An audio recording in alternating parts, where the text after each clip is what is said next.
Mom left me with the neighbors for an hour and vanished. 20 years later, she wants to meet. I'm a 25-year-old guy named Max.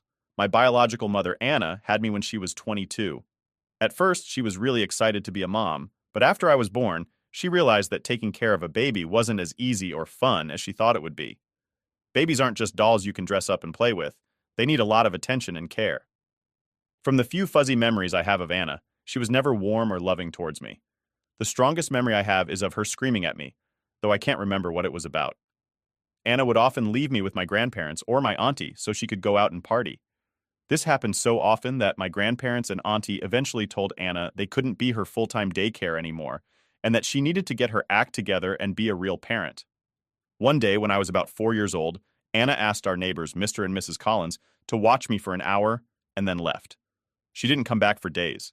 The Collins were really worried, so they called Child Protective Services, CPS. My auntie Lisa ended up adopting me, and I grew up thinking she was my real mom. Growing up, Auntie Lisa always took great care of me. She treated me like her own son, and my grandparents were very loving too. They always made me feel special and loved, even though I sometimes felt like something was missing. My cousin Jake, who was around my age, lived with us too. We were more like brothers than cousins. When I turned 18, I was going through some old family documents in the attic when I found some papers that revealed Auntie Lisa had adopted me. I was shocked and confused. I confronted her and my grandparents, and they told me the truth about Anna. They explained how Anna had abandoned me and how Auntie Lisa stepped in to give me a stable home. It was a lot to take in, but I understood why they hadn't told me sooner. They didn't want me to feel unwanted. As the years went by, I tried not to think too much about Anna. I focused on my studies and later on my career. I did well in school and got a great job in computer science. I met a wonderful woman named Emily, and we got engaged. Life was going really well for me. Then, out of the blue, Anna reached out to me through social media. She sent me a message explaining who she was and asked if we could meet so she could explain everything. I was hesitant but also curious. I looked at her social media profile and saw that she had a husband, 2 little girls, and seemed to have a good job. She didn't want me to come to her home because her husband didn't know she had other children. I was really upset that Anna had never visited me, even though she was doing fine. But I still decided to meet her at a coffee shop she suggested. When we met, Anna insisted that I call her mom and started talking about how proud she was of my success. She mentioned my flourishing computer science career and my engagement to Emily, but it felt like she was fishing for something. The conversation took a turn when Anna started hinting at financial struggles and how proud she was of me for being successful. It made me think she wanted money or favors from me. I felt angry and told her I wasn't interested in having a relationship with her. I said I didn't want to be used by her. She had abandoned me and was embarrassed by me because she never told her husband about me. I thought she was only trying to get back into my life because she wanted something from me. Anna insisted that she wasn't trying to use me, but I didn't believe her. I told her she should focus on the 2 kids she didn't abandon and accept that I would never care about her. Anna started crying, but I didn't care, and left her at the coffee shop. After that meeting, things got even more complicated. Anna started sending me long messages, trying to explain herself and asking for another chance. She even tried contacting Auntie Lisa and my grandparents to get them to convince me to talk to her. My family supported me and told Anna to respect my decision, but the whole situation was very stressful. Then one day, I received a message from Anna's husband, John. He had found out about me and was furious that Anna had kept such a big secret from him. He asked to meet me, wanting to know more about his wife's past. I was reluctant, but agreed to meet him. During our meeting, John told me that Anna had always been a bit secretive, but he never expected something like this. He apologized for her behavior and told me that he understood if I didn't want to have any contact with her.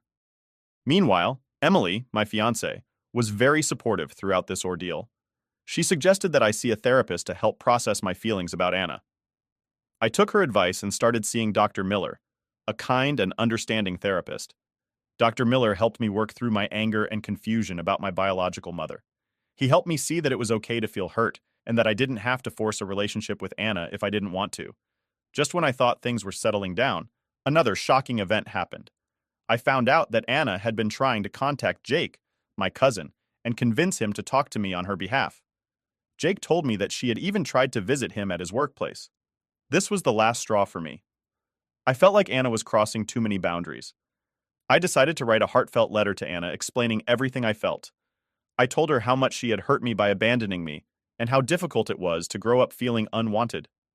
I told her that I appreciated her attempts to reach out, but that I needed space and time to heal. I asked her to respect my wishes and not contact me or my family anymore. After sending the letter, things finally started to calm down. Anna respected my request and stopped trying to contact me. I continued my therapy sessions with Dr. Miller, and over time I felt more at peace with my decision. I focused on my relationship with Emily and our upcoming wedding. One day, while visiting my grandparents, my grandmother shared a story I had never heard before. She told me about a time when Anna was very young and how she had always struggled with responsibility. My grandparents had tried to help her, but Anna had always been a free spirit, more interested in partying than taking care of a child. This story didn't excuse her behavior, but it helped me understand a bit more about her. Now for the top comments before the update. Not the idea. If Donna Show's drop has truly changed, then that means she was always capable of change? But I just wasn't worth changing for. Yeah, she might have changed, but where was she in your life over the years that she had changed? You don't owe her anything. She didn't raise you. You're allowed to feel however you want about her. This is absolute incorrect. Also, she didn't change. Okay, it sounds like your aunt. Auntie did a great job raising you. You're successful, and you don't let people who did damage to you walls back in and take advantage of you. Seems like you have your life pretty well put together. You are absolutely not the idiot for not letting her mess it up. She didn't want you to come over because her new family didn't know about you, and also wanted to have a secret relationship with you, and wanted you to call her mom. These two don't add up. Essentially, she's trying to be sneaky with her real family because, of course, she doesn't want them to know her true colors. Opie, please abandon this woman the same way she abandoned you. I'll go as far as to say you were pretty generous in the way you treated her. Your mom was 22 when she had you, and 26 when she walked out on you at that age. No one is that immature not to know the consequences of leaving your kid behind and the heartbreak that causes. 21 years passed where she could have reached out to you. 21 years, my dude. You shouldn't feel sorry for what you said, and you don't owe her anything. Update 1. After all the back and forth, the emotional upheaval, and trying to establish boundaries with Anna, I got a message on Facebook that flipped everything upside down. It was from one of Anna's kids, my half-sibling. I hadn't had much contact with them before, so this was a surprise. The message had some shocking news that was hard to digest. In the message, my half-sibling accused me of being selfish for not helping Anna in a way I never expected. Apparently, Anna needs a kidney transplant, and she had been hoping I would be a potential donor. Yeah, you read that right. The message was pleading, calling me out for not stepping up to save their mom. The tone was desperate, but also kind of accusatory, like I was some villain for not offering up an organ to someone who had been a stranger to me most of my life. Reading that message felt like getting punched in the gut. Here I was, thinking Anna was reaching out to make amends and maybe forge some sort of relationship. But this? It felt like another manipulation, but on a whole new level. The worst part was how it involved her kids. That just didn't sit right with me. It felt so unfair to them and to me. Yeah, but also just incredibly sad. How had things gotten to this point? Where does one even begin to process this kind of revelation? I talked to Emily, my fiancée, about it. She was as shocked as I was, but supportive as ever. She agreed that this situation was way out of normal and advised caution in how we proceeded. I needed answers. I decided to confront Anna directly. We met at the same coffee shop as before, and I asked her point blank about the kidney situation. The conversation was tense. At first, she tried to skirt around it, playing the sympathy card, talking about her health issues. But when I pushed, she finally admitted it. She was hoping I'd be a match and willing to donate. I felt so many things at once: betrayal, confusion, anger. I told her how wrong it was to try to use me like this, especially through her kids. The whole meeting was emotionally charged, and by the end, I was just drained. I walked away from that encounter knowing that any chance of a meaningful relationship was probably gone forever. This whole ordeal made me reevaluate a lot of things about family and obligation. I found myself questioning the very nature of biological ties and what they obligated me to. I was torn because on one hand, here was a human being in need, a human being who also happened to be my biological mother. But on the other hand, there was this massive history of neglect, abandonment, and now manipulation. I talked a lot with my therapist, Dr. Miller, about it. He helped me sort through my feelings without judgment. We discussed the ethics and emotional impact of the situation, and he offered some much-needed clarity. In the end, I decided against getting tested to see if I was a match. It was a tough choice, and I didn't make it lightly. I had to consider my own mental and emotional well-being, and I realized that I couldn't go through with it. not with all the emotional strings and history attached. Update 2. A few days after our intense conversation, I got a call from Anna. I was hesitant to answer, but I figured maybe she had some closure to offer or something. Instead, she went straight to business. She and her husband, John, wanted to offer me money for my kidney. Yeah, you heard that right. Money. As if my kidney was just some spare part I could auction off to the highest bidder. Anna tried to sweeten the deal by throwing in all kinds of numbers, talking about how this could set me up financially, help me out with any debts, or fund future plans. The whole conversation felt so surreal, like, was she seriously trying to buy an organ from me? Then came the emotional manipulation. Anna laid it on thick. She kept saying, "You are my blood. You should help me." As if sharing DNA obligated me to give up part of my body. It was so manipulative, and honestly, it made me pretty angry. How could she think it was okay to just expect that from me after everything? John was on the call too, backing up everything Anna said. It seemed like they had rehearsed their pitch, each chiming in about the benefits of me helping out, the risks being minimal, and how it was a win-win situation. The way they tag-teamed it made the whole thing feel even more transactional. I couldn't believe these were the people I was supposed to consider family. I shut it down, firmly, told them that my organs weren't for sale and that it was pretty messed up for them to even suggest it. I made it clear that this wasn't just a simple business transaction. It was my life, my health, and no amount of money could make me compromise on that. I ended the call pretty abruptly because honestly, what more was there to say? After hanging up, the weight of the conversation really hit me.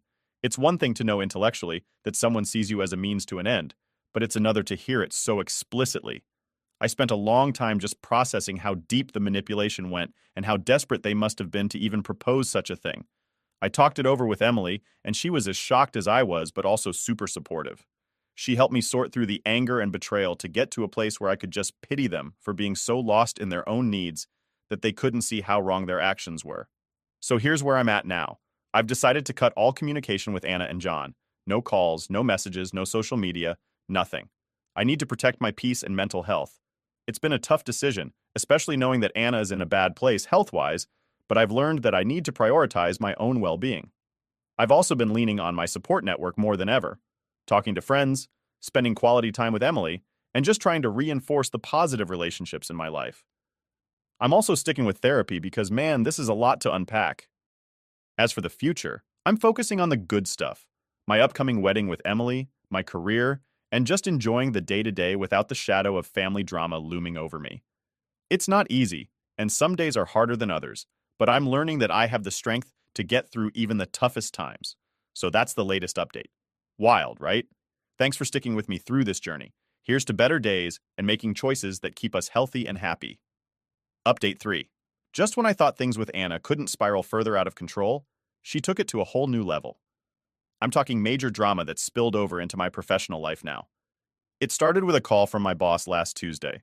I figured it was just a regular check-in, but the tone was off from the get-go. He sounded concerned, confused, and a bit annoyed. Turns out Anna had somehow found his contact information, still figuring that part out, and decided to give him a piece of her mind about me. And not in a good way. She threw every accusation you can think of at me. She told my boss that I was involved in drugs, that I was unreliable, and that I had serious behavioral problems that could jeopardize the company. Absolutely wild stuff.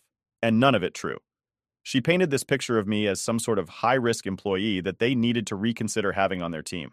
I was floored, like my jaw hit the floor. After the shock wore off, I got really angry. How dare she try to mess with my livelihood? This isn't just some family drama anymore. She's trying to ruin my reputation and career. I felt so betrayed and violated that she would go this far just to get back at me for not giving her what she wanted. I had to go into immediate damage control mode. I sat down with my boss and explained the entire situation. I told him about Anna's health condition, her desperation for a kidney donor, and how I had decided not to get involved. I explained that her reaching out to him was likely a retaliation for my refusal to help her. Luckily, my boss was understanding. He was shocked, of course, but he knew me well enough to sense that the accusations didn't add up. We've worked together long enough for him to know my character and work ethic.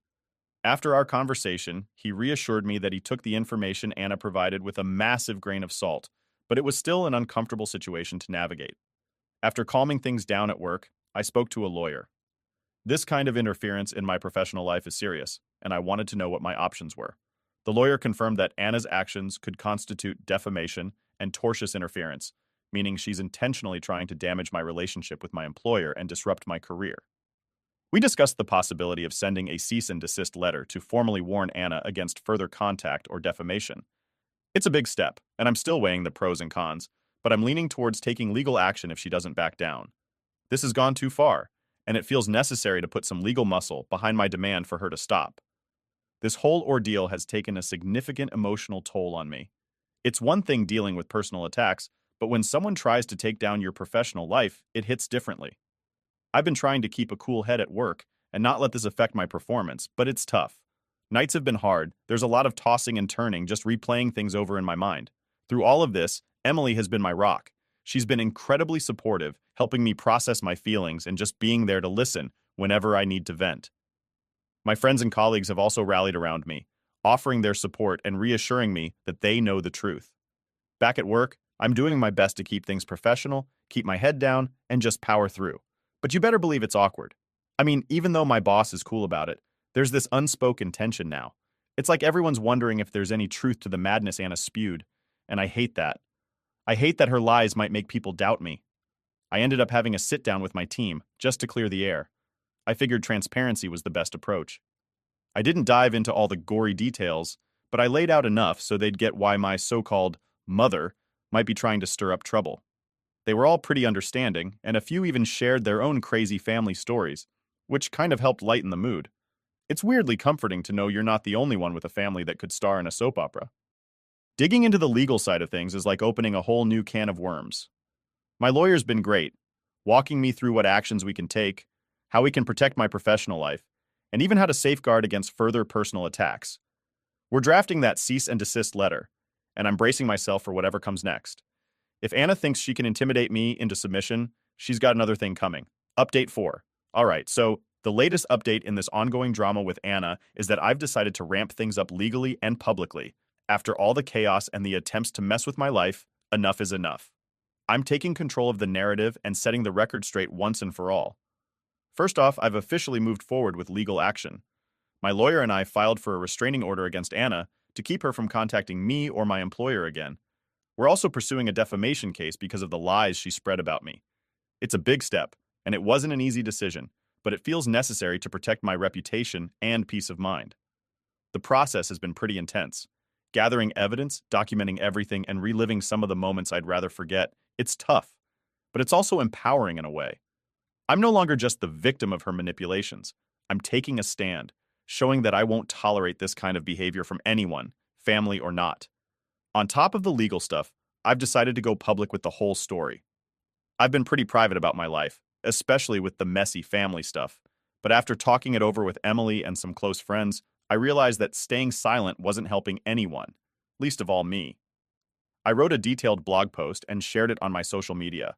I laid out everything, from the moment Anna left me with the neighbors as a kid, to her sudden reappearance and the twisted reasons behind it, right up to the recent chaos with her trying to sabotage my career and buy my kidney. The response has been overwhelming. People have been incredibly supportive, and it's opened up conversations about family manipulation, the ethics of organ donation, and how to deal with toxic relatives. It's sparked a bigger discussion that I hope helps others who might be in similar situations feel less alone. As you can imagine, going public has caused quite a stir. Anna hasn't reacted yet, but I'm braced for it.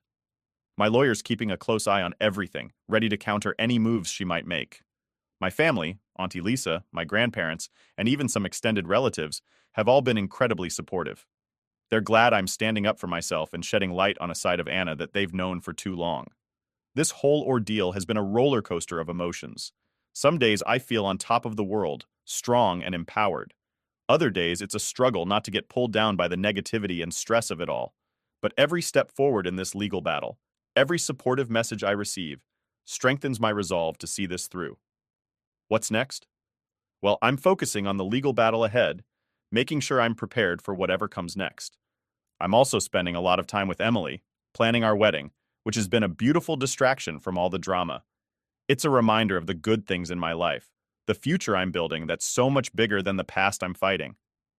I'm also considering doing more advocacy work around issues of family abandonment and manipulation. Sharing my story has shown me how much impact one voice can have, and I'm exploring ways to use my experience to help others. So, there you have it. the latest chapter in what I hope will be a story of overcoming and reclaiming my life. Thanks for sticking with me, for all the messages of support and advice. They've meant the world to me during this crazy time. I'll keep you all updated as things progress. Here's to fighting the good fight and making sure the truth wins out. So, diving deeper into the whole legal mess, there's a lot going on behind the scenes. Working with my lawyer, setting up the case, it's like a full-time job. We're pulling together all sorts of evidence, from texts and emails to those crazy social media posts Anna made. Each piece tells a part of the story, and piecing it all together feels like we're building a fortress of facts. It's tedious, but kind of thrilling too, knowing every document we file is another step towards setting things right. The legal system is a beast. There are so many rules, so many deadlines. My lawyer is great at guiding me through it all, but man, it's a lot to take in. We talk strategy like we're planning a battle. Every move is calculated, from how we present the evidence to predicting how Anna might respond. It's like chess, but with higher stakes. On the emotional front, some days are tougher than others. There are moments when I'm pumped, ready to take on the world and clear my name. Then there are nights when doubts creep in, and I wonder if I'm doing the right thing. It's draining, this constant up and down. Thank goodness for Emily and her unwavering support. She's been my rock, keeping me grounded when it feels like the world's spinning out of control. Going public was a game changer. The blog post blew up bigger than I expected. People I've never met are reaching out with their own stories, their own battles. It's both heartbreaking and inspiring to see how many others are dealing with similar issues.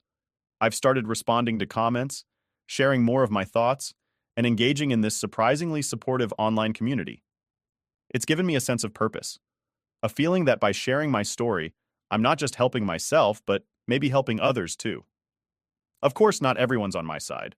There are a few trolls, some naysayers who think I'm the bad guy for airing dirty laundry or for refusing to help Anna. Dealing with them has been a challenge. I try to keep it cool, stick to the facts, and not let them get under my skin. But some days, it's harder than others. You put yourself out there, and not everyone's going to be kind. Learning to deal with that has been part of the journey. With the wedding planning, work, and this legal battle, my plate is more than full. It's like juggling flaming torches. But focusing on the wedding, picking out venues, tasting cakes, choosing invitations, it's a happy distraction. It's a reminder of why I'm fighting so hard, what I'm fighting for, a future with Emily, a life of peace and happiness. Through all this, I've been doing some serious thinking about forgiveness. Can I forgive Anna? Should I? It's a tough question. Part of me knows holding on to anger won't help in the long run, but forgiving feels like letting her off the hook. It's a work in progress, figuring out what forgiveness looks like for me. Looking ahead, I'm thinking about ways to turn this experience into something positive, maybe a podcast, a blog series, or even a community group for people dealing with family conflicts. There's a lot of healing and sharing, and coming together over shared pain. It's an idea that's still taking shape, but I'm excited about the possibilities. So that's where things stand. A mix of legal battles, personal growth, and planning for the happiest day of my life. It's been a wild ride, but I'm not stepping off yet. I've got too much to fight for, too much to say, and too much life to live. Thanks for sticking with me. Here's to more updates. Hopefully some good news next time. And remember, no matter how tough it gets, there's always a way through the storm. Update 5. So there I was, kicking back with Emily, finally having one of those quiet evenings you look forward to all week. We had some music on, we're just about to start a movie, and then boom, the unexpected knock. I peek through the peephole, and my heart just sinks. Anna and John, right there on my doorstep. Of all the nerve, right? I open the door, half expecting there must be some kind of emergency for them to show up like this unannounced. Anna launched into this spiel almost immediately. It was this whole rehearsed apology, like she'd been practicing it the whole drive over. She's talking about how much she regrets her actions, how she's changed and all that. John's nodding along, chipping in about their therapy sessions and personal growth or whatever.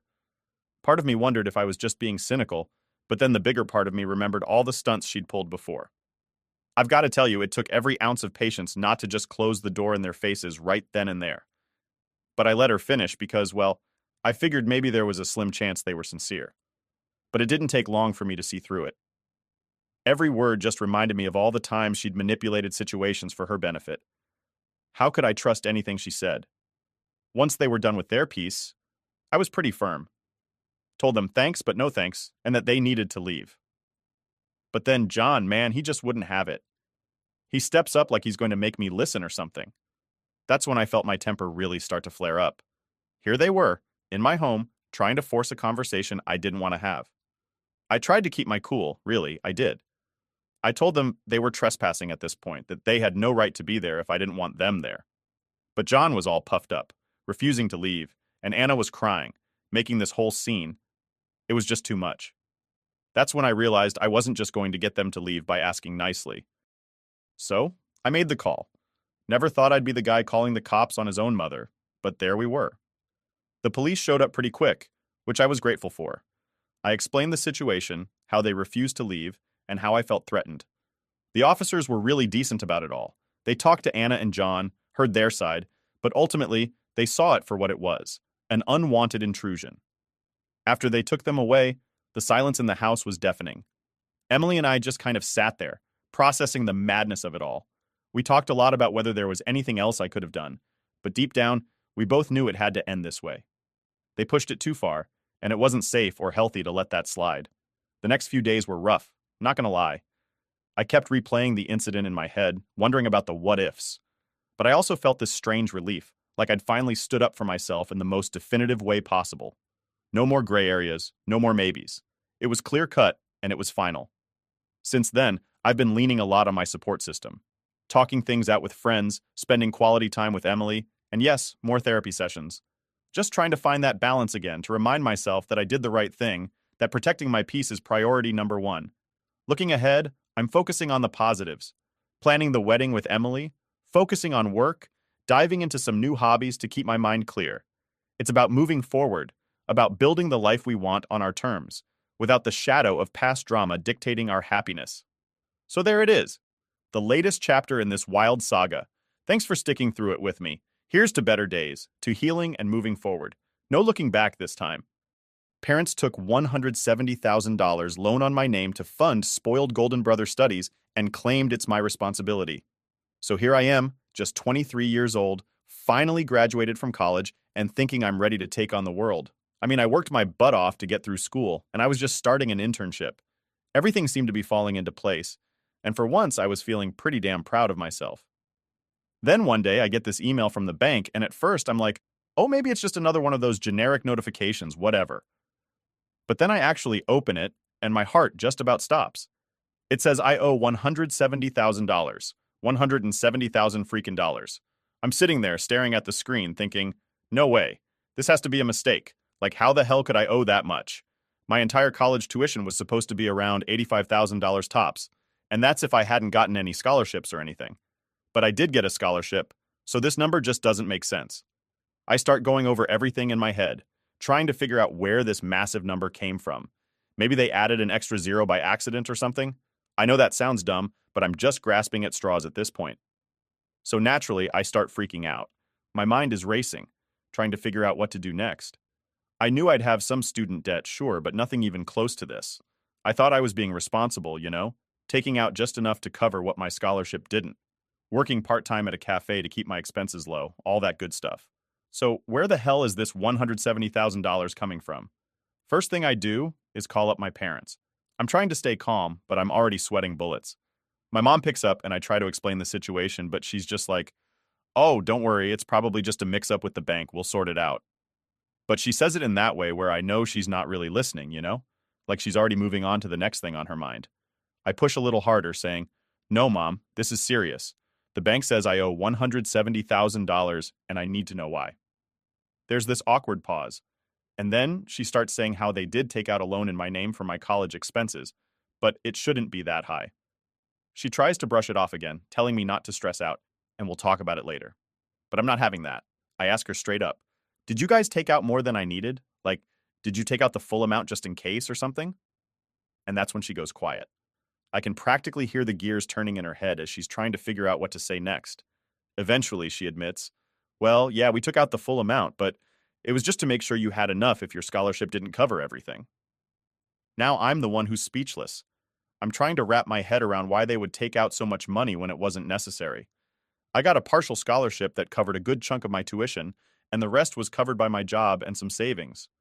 So why did they take out $170,000? I start asking more questions, and finally my mom says something like, well, your brother needed some help too. My brain kind of short circuits at that point. My twin brother, Evan, didn't even go to college. He was too busy chasing his dream of becoming a model or some crap like that. So I'm sitting there, trying to process the fact that they took out a loan in my name and gave part of it to him. I'm pissed, but I'm also confused. I mean, who does that? Why would they put me in this kind of situation without even telling me?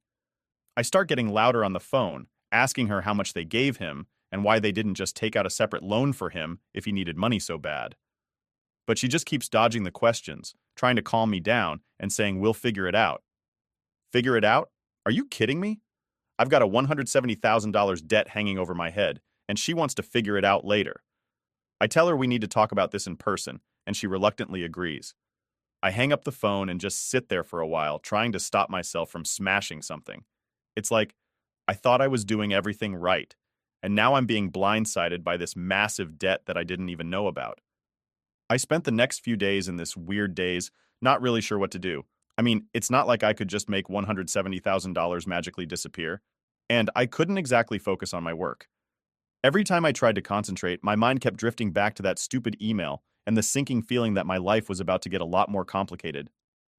When the weekend rolls around, I finally decide to head over to my parents' place to talk about this face to face. I'm hoping that maybe, just maybe, there's been some kind of mistake, and we can get this sorted out. But deep down, I know that's probably not the case. I get to their house, and the first thing I notice is how normal everything looks. Like, how can everything be so damn normal when I've got this massive problem hanging over me? My parents are sitting in the living room, and I can tell by the way they're acting that they know what's coming. I sit down and jump straight into it. No small talk or anything. "I need to know what's going on with this loan," I say, trying to keep my voice steady. My dad just sighs and starts telling me how they were trying to do what was best for both me and Evan, and that they didn't mean for it to turn out this way. But that's not good enough for me. I push them for details, asking exactly how much they took out, how much they gave to Evan, and why they didn't just tell me about this from the start. My dad starts getting defensive, saying they always try to treat us equally, but I can't help but feel like I'm the one getting screwed here.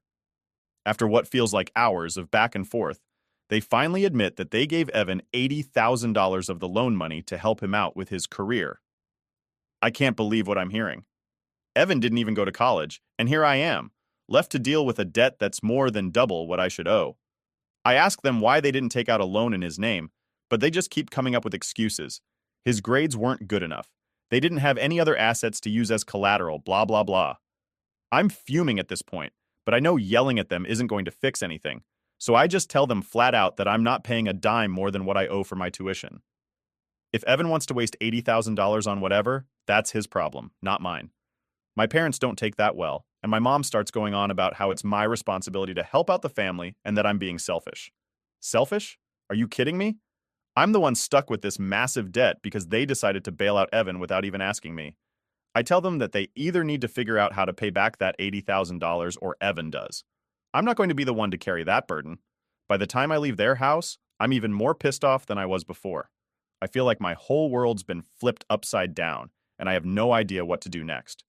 All I know is that I'm not going to let them guilt trip me into paying off a debt that's not even mine.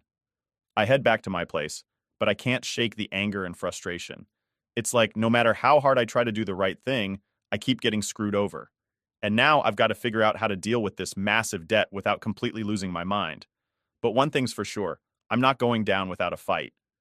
All right, so after that disaster of a conversation with my parents, I'm sitting in my apartment just stewing. I can't let this go. There's no way I'm just going to sit back and accept that I've got this $170,000 debt hanging over my head because my parents decided to play favorites. I know I need to go back and confront them face to face, but I want to make sure I've got all my facts straight before I do. I spend the next couple of days doing some research, looking up everything I can about student loans, how they work, what my rights are, and all that stuff. Honestly, it's overwhelming as hell. I figure out enough to know that my parents took out way more money than they needed to, and they did it without me really understanding what was going on. So, I decide to pay my parents another visit. This time, I'm going in with a plan. I'm not just going to let them talk circles around me. I need answers, and I need them to understand that this is serious. I'm not their ATM, and I'm not going to be stuck paying off a debt that I didn't even benefit from. When I get to their house, everything seems normal again, which just makes me even more annoyed. It's like they're living in this bubble where nothing's wrong, while I'm out here freaking out about my financial future. I walk in, and they're sitting in the living room, watching TV like everything's fine. I take a deep breath and sit down across from them, trying to keep my cool. All right, we need to talk, I say, and they both look at me like they know what's coming but aren't thrilled about it. My dad pauses the TV and my mom just sighs, like this whole thing is such a burden on them. I start laying out everything I've found out about the loan, how much I should actually owe, and how the extra $80,000 they took out is totally unnecessary. I can see my mom's face starting to harden, and my dad's just sitting there with his arms crossed, like he's waiting for me to finish my little rant. I get to the part where I ask them why they didn't just take out a separate loan for Evan if he needed money so badly. And that's when my dad finally speaks up. He says something like, "Well, you have to understand, your brother wasn't exactly in a position to get a loan on his own. His grades weren't great, and we didn't want him to start his adult life with that kind of burden." I can't believe what I'm hearing. "So, instead, you decided to put that burden on me?" I ask, trying not to let my voice rise too much. I worked my ass off to get into school, to get that scholarship, and now I'm the one who has to pay for Evan's career? My dad's getting defensive now. He starts talking about how they've always tried to support both of us equally, and that they didn't mean for it to turn out like this. But it doesn't feel equal to me at all. It feels like they're using me to cover for Evan's failures. I tell them, point blank, that I'm not going to pay back the $80,000 that they gave to him. My mom's face goes white and she starts to tear up, but I don't let that get to me. I know what she's trying to do. She's trying to guilt trip me, make me feel like I'm being selfish for not wanting to take care of my family. But I'm not falling for it this time. She starts in with the whole "we did this for the family" speech, saying that they were just trying to make sure Evan had a chance to succeed, just like I did. But I fire back, asking her how giving Evan $80,000 to blow on who knows what is the same as me using the money to actually get an education. She doesn't have a good answer for that, so she just starts crying harder. My dad, of course, steps in to defend her, saying that I'm being too harsh, that I don't understand the pressure they were under. But what about the pressure I'm under now? I'm the one who's going to be stuck paying this off for who knows how long. They don't seem to get that. We go back and forth like this for what feels like forever. They keep trying to justify what they did, and I keep shooting down their excuses. I'm getting more and more frustrated, but I'm trying to keep it together. I don't want to lose my temper, but it's hard when it feels like they're just not listening. Finally, I decide to change tactics. I tell them that if they don't pay back the $80,000, I'm going to have to take legal action. My dad's eyes go wide at that, and my mom looks like she's about to have a meltdown. They start begging me not to do anything drastic, saying that it'll ruin the family if I go down that road. But I'm done with their guilt trips. I tell them that they either need to figure out a way to pay back that money, or I'll have no choice but to protect myself. I can't afford to let this debt ruin my life just because they decided to favor Evan over me. My mom finally speaks up through her tears, saying that they'll try to come up with a solution. But I can tell she's just saying that to get me to calm down. My dad's still in shock that I'd even consider taking legal action against them, but he doesn't argue anymore. I think he realizes that I'm serious, that I'm not going to back down. I get up to leave, and as I'm walking out the door, my mom calls after me asking if I'm really going to go through with this. I just turn around and say, "If it comes down to it, yeah, I will." Then I leave, not looking back. As I'm driving home, I start to feel this weird mix of emotions. I'm angry, obviously, but I'm also sad. I didn't want things to come to this, but what choice do I have?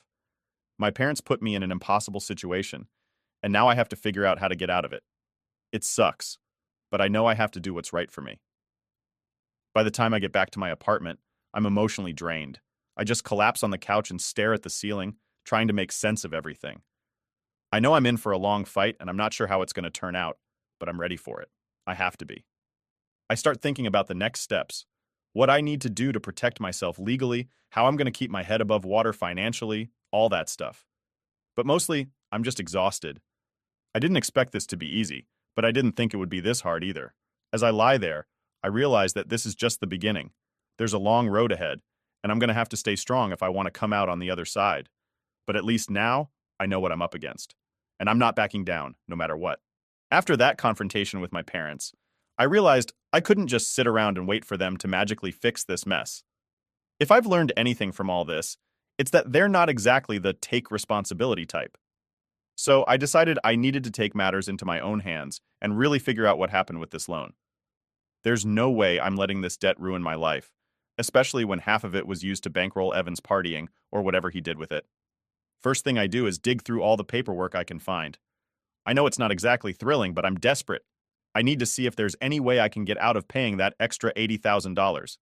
I start pulling out every document I have: loan agreements, bank statements, emails, everything. I'm not even sure what I'm looking for, but I figure the more I know, the better. As I'm going through all this, I start noticing things that don't add up. Like, I have these bills from college that show my tuition fees, but they don't match the amounts on the loan documents. There's a huge difference between what I actually owed for school and what was taken out in my name. It's frustrating as hell because it's becoming clear that my parents really did take out way more than they needed to, and they didn't even tell me about it. But what really pisses me off is when I find out how they got access to my bank account. Back when I was 18, I was pretty clueless about how all this stuff worked. I mean, who really knows about loans and bank accounts when you're just trying to figure out how to be an adult? So when my parents told me to sign some papers, I didn't even think twice about it. I just trusted them.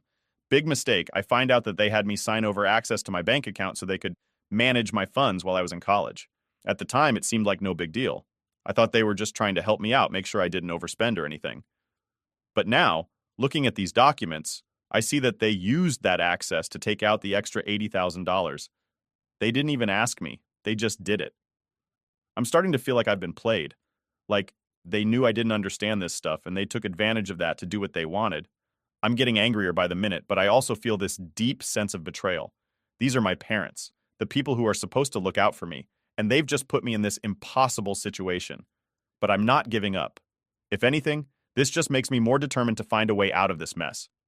I start looking up information online, trying to figure out if there's any way to reverse what they did. I know it's a long shot, but I have to try. I learned that it's possible to challenge unauthorized transactions, but it's complicated, and there's a time limit on how long you have to file a complaint. I'm worried that too much time has passed, but I keep digging. While I'm doing all this research, I also start thinking about what I'm going to do about Evan. He's been skating by while I'm dealing with all this crap, and I'm not okay with that. I know he's my brother, but I'm tired of being the one who always has to clean up his messes. It's time for him to take some responsibility, too. I decide I'm going to confront him directly. Enough of letting my parents protect him from the consequences of his actions. I want to know what he did with the money, and I want to see if there's any chance he'll step up and help pay it back. I know it's a long shot. Evan's never exactly been the responsible type, but I have to try. So one night I decide to wait up for him. He usually comes home late, like after midnight, so I make myself some coffee and sit in the kitchen, waiting. My parents are already asleep, so it's the perfect time to catch him alone. When I finally hear his car pull into the driveway, my heart starts racing. I don't know how this is going to go, but I'm ready for whatever happens. He walks in, and I try to keep things casual at first. I offer him some coffee, and we start talking about random stuff: school, work, whatever. I'm trying to build up to the money conversation without just jumping into it. I can tell he's not suspicious, which is good. He's always been the type to avoid conflict, so he's probably thinking this is just a normal chat. Finally, I bring up the loan. I ask him if he knows how much trouble I'm in because of the money our parents gave him. He looks at me like he has no idea what I'm talking about, which honestly just pisses me off even more. I mean, how can he be so clueless? I lay it all out for him. The $80,000, the loan, the fact that I'm the one who has to pay it back. He just sits there, looking more and more confused. Finally, he says, "What money? I didn't get $80,000. That's when I lose it. I start raising my voice, telling him that our parents took out this huge loan in my name and gave the money to him. He's sitting there with this blank expression, and then he finally says, "Oh, that! I thought they just gave me some money to help out with stuff." Stuff. He thought they gave him $80,000 for stuff. I can't even with this guy. I ask him what he did with the money, and he just shrugs. "I don't know," he says. "I guess I spent it on, like, trips and going out with friends. You know, the usual." The usual? Are you kidding me? He spent $80,000 on vacations and partying while I'm stuck paying it back. I can't even describe how furious I am at this point.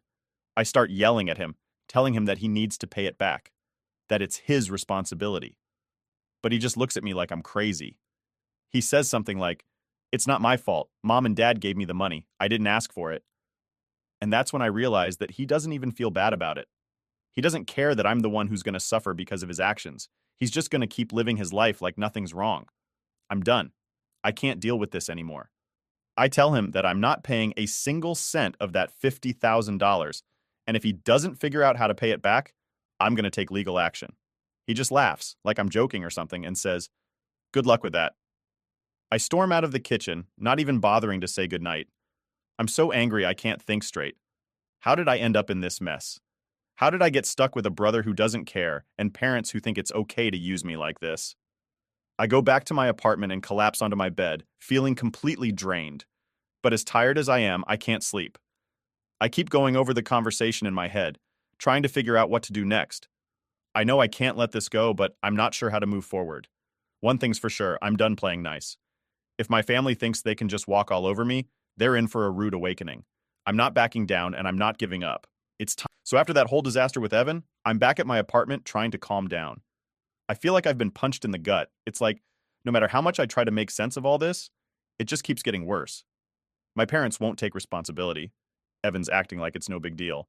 And I'm the one left holding the bag. I'm starting to feel like I'm fighting this battle on my own, and it's exhausting. But here's the thing. I'm not the type to just roll over and let people walk all over me. If they think I'm going to pay off this $170,000 without a fight, they're seriously mistaken. I know I can't keep going on like this, just reacting to everything they throw at me.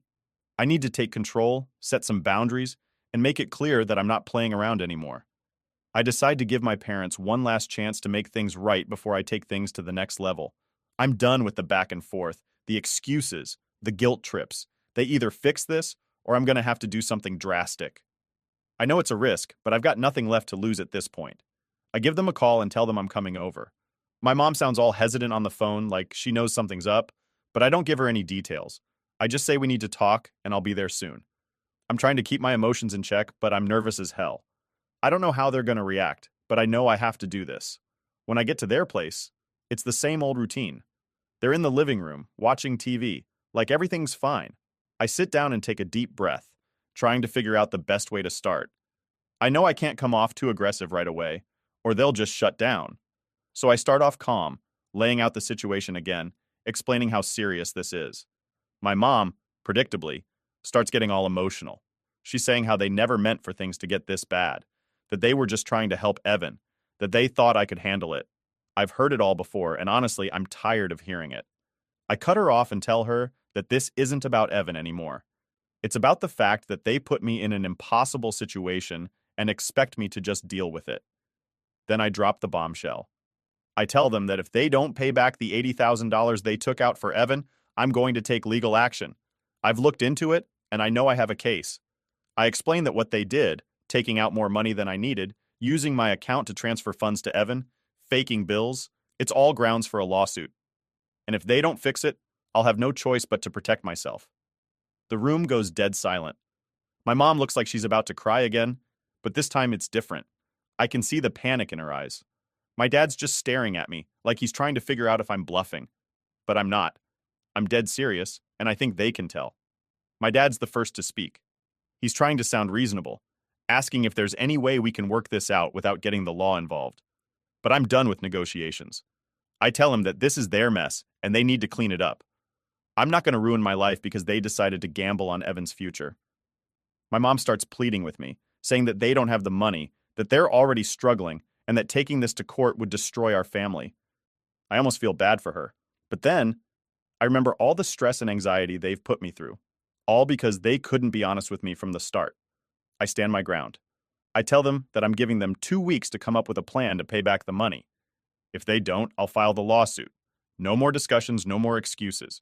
I'm tired of being the only one who has to sacrifice in this family. My dad's starting to get angry now. He says that I'm being unreasonable, that I'm tearing the family apart over money. But I'm not letting him guilt trip me this time. I tell him that they're the ones who put me in this position, and I'm just doing what I have to do to protect myself. The conversation goes back and forth like this for a while, but I don't back down. I keep reminding them that this is their responsibility, not mine. Finally, my dad says they'll see what they can do, but he's clearly pissed. My mom's still crying, but I don't have the energy to comfort her. I know that sounds harsh, but I've been pushed to my limit. I leave their house feeling drained, but also relieved. I know I've done everything I can to give them a chance to make this right. If they don't, then I'll have to follow through with my threat. It's not what I want, but it's what I have to do. Over the next few days, I keep waiting for my phone to ring, for them to call me and say they've figured something out. But all I get are a few texts from my mom, asking me to reconsider, telling me how hard this is on them, how they're worried about what's going to happen to the family. But I don't budge. I just keep reminding her of the deadline. 2 weeks. That's all they've got. As the days go by, I start preparing for the worst. I gather up all the documents I've found, print out copies of emails, bank statements, anything that could help my case if this goes to court. I even talk to a lawyer just to make sure I'm ready for whatever happens next. It feels weird, like I'm gearing up for a battle against my own family, but I know it's what I have to do. I can tell my friends and my girlfriend are worried about me. They've been supportive, but they keep asking if I'm sure I want to go through with this. It's a fair question. I mean, who wants to sue their own parents? But I keep telling them the same thing. I don't have a choice. If I let this slide, I'll be paying for it for the rest of my life. Literally. Finally, the 2-week deadline rolls around, and I haven't heard a peep from my parents. I'm starting to think they're just going to ignore this and hope I back down. But they don't know me as well as they think they do. I'm not backing down. I text my mom one last time, reminding her of the deadline and letting her know that if I don't hear from them by the end of the day, I'll be filing the lawsuit in the morning. That night, I'm lying in bed, staring at the ceiling, feeling like I'm about to cross some invisible line that I can never uncross. It's a weird mix of emotions: anger, sadness, fear, but also a strange sense of relief. I've done everything I can to give them a chance. Now, whatever happens next is on them. The next morning, I wake up to a text from my mom. It's short, just a few lines, but it says everything I need to know. We're working on getting the money together. Please don't do anything yet. We'll talk soon. It's not exactly the resolution I was hoping for, but it's something. At least now I know they're taking me seriously. I text back, telling her they've got one more week to come up with a concrete plan. If they do, I'll hold off on filing the lawsuit. But if they're just stalling, I won't hesitate to go through with it. For now, all I can do is wait and see what they come up with. I'm hoping they'll finally do the right thing, but I'm not holding my breath. Either way, I'm ready for whatever comes next. This is far from over, but at least I know I'm not alone in this fight anymore. Update 1. So, after that last text from my mom, I'm left in this weird limbo where I'm waiting to see if they're actually going to pull through or if they're just stringing me along. It's frustrating as hell, but at the same time, I'm trying to keep myself grounded. I know I need to be ready for whatever happens next, whether it's them paying up or me having to take this to court. A few days pass, and I hear nothing.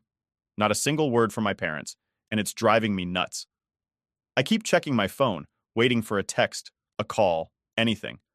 I'm trying to stay patient, but it's hard when I feel like everything's hanging in the balance. I start thinking about what this is doing to my relationship with them, how it's all falling apart, and how there's probably no going back to the way things were. Not that I'd want to, given how they've treated me, but still, it's a lot to process. Then, out of nowhere, I get a call from my dad. It's late at night, and I'm already half asleep when my phone starts ringing. I pick up, and before I can even say hello, he's yelling at me. He's going on about how I'm tearing the family apart, how I'm being selfish, and how they've done everything for me, and this is how I repay them. I try to keep calm, but I'm half awake, and his words are hitting me hard. It's like every guilt trip he's ever laid on me, all wrapped up in one angry rant. He's saying things like, "Do you really want to be the reason your mother ends up in the hospital? And Evan's already struggling and now you want to make things worse for him?" It's all the same stuff I've heard before, but it's more intense this time, like he's desperate. I let him finish his rant before I say anything. I'm trying to think of how to respond without losing my cool, but it's tough. Finally, I just tell him, "Dad, this isn't about tearing the family apart. It's about what's fair. You guys put me in a position where I have to protect myself, and that's what I'm doing." He's not having it, though. He keeps yelling, saying that I'm being unreasonable, that I'm causing all this stress for no reason, and that I should just let it go and trust them to handle it. But how can I trust them after everything they've done? They've lied to me, taken advantage of me, and now they're trying to make me feel like the bad guy for standing up for myself. I tell him that I've already given them more than enough chances to make this right, and that if they don't come up with the money, I'll have no choice but to follow through with my plans. He starts to get even angrier, but I cut him off saying, "Dad, this conversation isn't going anywhere. I've made my decision and I'm not backing down." He hangs up on me, and I'm left staring at my phone, feeling like I've just been punched in the gut. It sucks, but I know I did the right thing. I can't keep letting them guilt trip me into doing what they want. This is my life, and I have to take control of it. The next morning, I wake up to a bunch of texts from my mom. They're all over the place. Some of them are her trying to reason with me, Others are more guilt trips, and a few are just flat out begging me to drop this whole thing. She's saying stuff like, "We're your parents, we would never do anything to hurt you. And Evan's your brother, he needs your support, not your anger." But I can't let myself get sucked into that again. I've been down that road too many times, and I know where it leads. Me getting screwed over while they act like everything's fine. I text her back, telling her that I'm still waiting for them to come up with a plan to pay back the money. I remind her that they've only got a few days left before I take action. She doesn't respond right away, but when she finally does, it's just more of the same. She's saying that they're trying their best, but they don't have the money right now, and that I need to be patient. It's frustrating, but at this point, I'm not surprised. I'm starting to think they never planned on paying me back. They just wanted to see if they could wear me down until I gave up. A few more days go by, and I'm getting more and more anxious. I know the deadline is coming up, and I need to be ready to follow through on my threat if they don't deliver. But part of me is still holding out hope that they'll do the right thing, even though I know it's unlikely. Then, on the last day of the deadline, I get another call, this time from Evan. I'm surprised because he's been pretty quiet since our last conversation. I pick up, and he's not yelling like my dad was, but he's clearly upset. He starts off by saying that he's sorry things have gotten this bad, and that he wishes there was something he could do to fix it. I'm skeptical, but I let him talk. He says he's been thinking about what I said, and that he understands why I'm angry. He even admits that he shouldn't have taken the money without asking questions, and that he should have been more responsible with it. But then, he drops the bomb. He doesn't have any way to pay it back. He's still not making any money from his modeling gigs, and he's barely scraping by as it is. I can hear the frustration in his voice, and part of me wants to feel bad for him, but I'm also just so tired of all of this. I tell him that I appreciate him admitting that he messed up, but that doesn't change the fact that I'm the one stuck with the debt. I tell him that if he can't pay it back, then our parents need to step up and take care of it. He sighs and says he'll talk to them, but I can tell he's not optimistic. He knows as well as I do that they're not in any hurry to pay up. We end the call on a tense note, and I'm left feeling even more drained than before. It's like every time I think I'm getting closer to a resolution, something else pops up to drag me back down. The next day, I get a message from my lawyer asking if I'm ready to move forward with the lawsuit. I know that this is it, the moment of truth. Either my parents come up with the money, or I'm taking them to court. I send one last text to my mom, reminding her of the deadline and letting her know that if they don't have the money by the end of the day, I'll be filing the lawsuit in the morning. Hours go by, and I don't hear anything. I'm starting to accept that this is really happening, that I'm going to have to take my own parents to court to get what I'm owed. It feels surreal, like I'm living in some kind of twisted reality where nothing makes sense anymore. Then, just as I'm about to give up hope, I get a text from my dad. It's short and to the point. He says they've managed to pull together some money, and they'll be able to pay me back in installments. He doesn't apologize, doesn't say anything about how they've treated me, just that they'll start paying me back. It's not exactly the victory I was hoping for, but it's something. At least now I know they're taking me seriously. I text back telling him that I'll accept the payments, but I'll be keeping a close eye on them to make sure they follow through. I also tell him that if they miss a single payment, I'll file the lawsuit immediately. He agrees, and that's that. I finally feel like I'm getting some control back over my life, but it's bittersweet. I've had to fight tooth and nail to get here, and my relationship with my parents and brother is probably beyond repair. But at least now, I can start moving forward, knowing that I did what I had to do to protect myself. It's a strange feeling, relief mixed with sadness, anger mixed with a sense of closure. But I know one thing for sure, I'm not going to let them take advantage of me ever again. This is the start of a new chapter, and I'm determined to make the most of it no matter what. Update 2. So, after my dad agreed to start paying me back in installments, I thought maybe, just maybe, things might start to settle down. I mean, it wasn't exactly the resolution I'd hoped for, but at least they were taking some responsibility. I figured, okay, we can do this, we can just move on, and I can focus on my life again. But of course, nothing's ever that simple with my family. The first few payments came through, and I was starting to feel like there was some light at the end of the tunnel. It wasn't much, but it was something, and I was holding on to that like a lifeline. I was even starting to think that, maybe in time, we could repair some of the damage that had been done. I know, I must have been out of my mind to think that. Then, out of nowhere, the payments just stopped. No warning, no explanation, nothing. I'm sitting there refreshing my bank account, thinking maybe there's been some kind of glitch, but nope, nothing. Days go by and still no sign of the money. I'm trying to stay calm, telling myself not to jump to conclusions, but deep down, I'm starting to get that sinking feeling again. I give it a few more days, trying to convince myself that they're just late, that they'll come through eventually. But as the days turn into weeks, I can't ignore the truth anymore. They're not going to pay. They've gone back on their word, just like they always do. And here I am, back to square one, with nothing to show for all the stress and heartache I've gone through. I'm pissed, like beyond pissed. I feel like they've just been playing me this whole time, trying to keep me off their backs until they thought I'd let it go. But I'm not about to let them screw me over again. I pick up my phone and start drafting a text to my dad, laying it all out. I tell him that they've missed their payment, and I'm not going to tolerate this anymore. I give them one last chance to explain themselves, but I make it clear that if I don't hear from them by the end of the day, I'm filing the lawsuit first thing tomorrow. I send the text, and then I wait, and wait, and wait. The whole time I'm pacing around my apartment trying to keep myself from completely losing it. I keep checking my phone every few minutes, but there's no response. It's like they've just decided to ghost me, hoping I'll get tired and give up. But they don't know me as well as they think they do. I'm done being patient, done being understanding. Finally, after what feels like forever, my phone buzzes. It's a text from my mom, and I can already tell from the first few words that it's not going to be good. She's saying that they're sorry for missing the payment, but things have been difficult lately, and they just don't have the money right now. She's asking me to give them more time, to be patient, to understand that they're doing the best they can. I'm reading this, and I just feel this wave of frustration and anger wash over me. I know they're not doing the best they can. They're just trying to buy more time, hoping I'll eventually let it go. But I can't let it go. I've already given them more chances than they deserve, and they've done nothing but take advantage of me. I text her back, and I'm not holding back this time.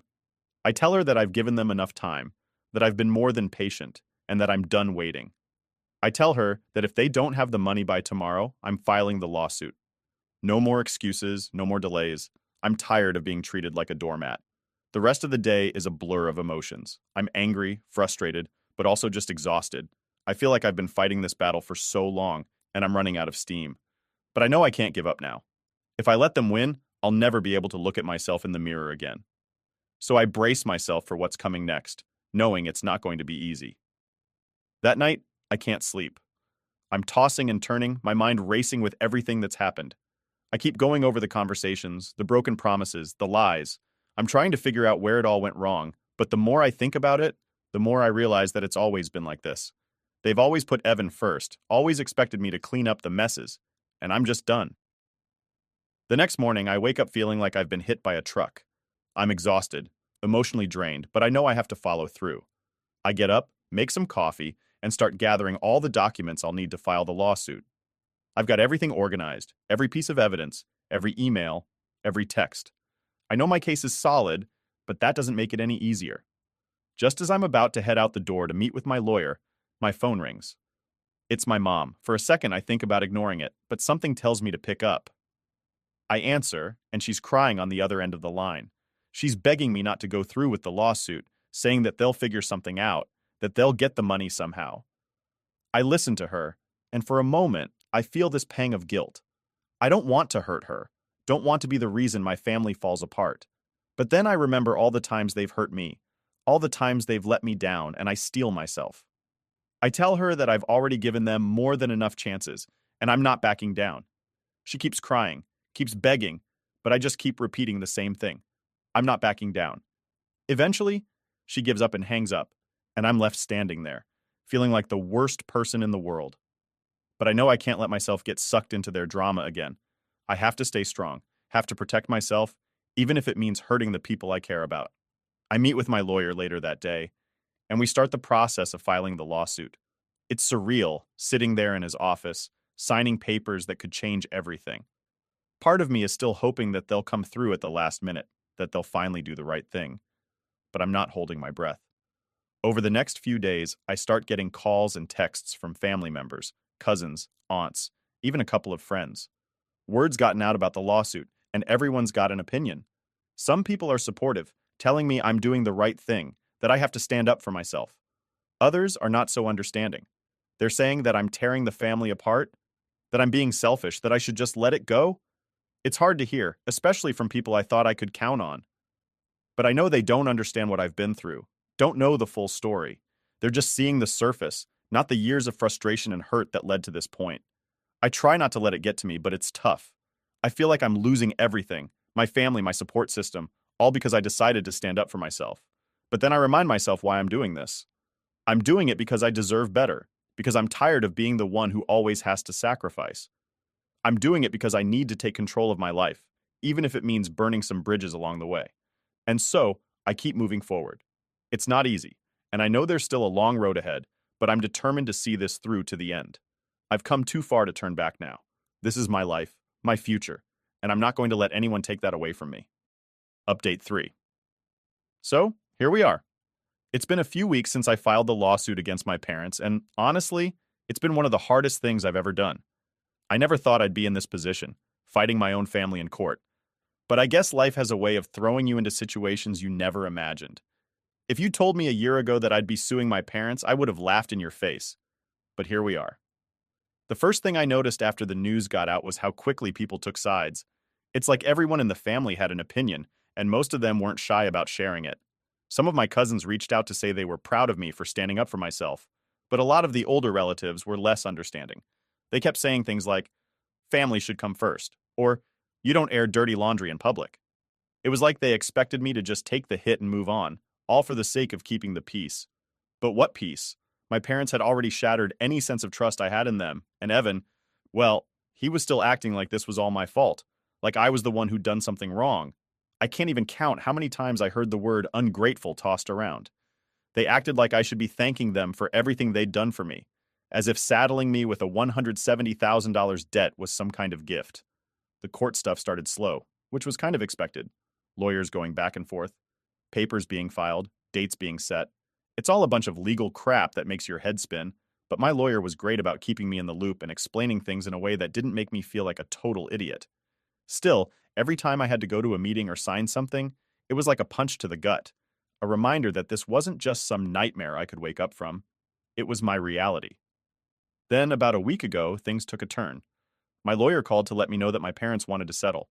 I guess they finally realized that I wasn't going to back down and that this was going to cost them a lot more than just $80,000 if it went all the way to court.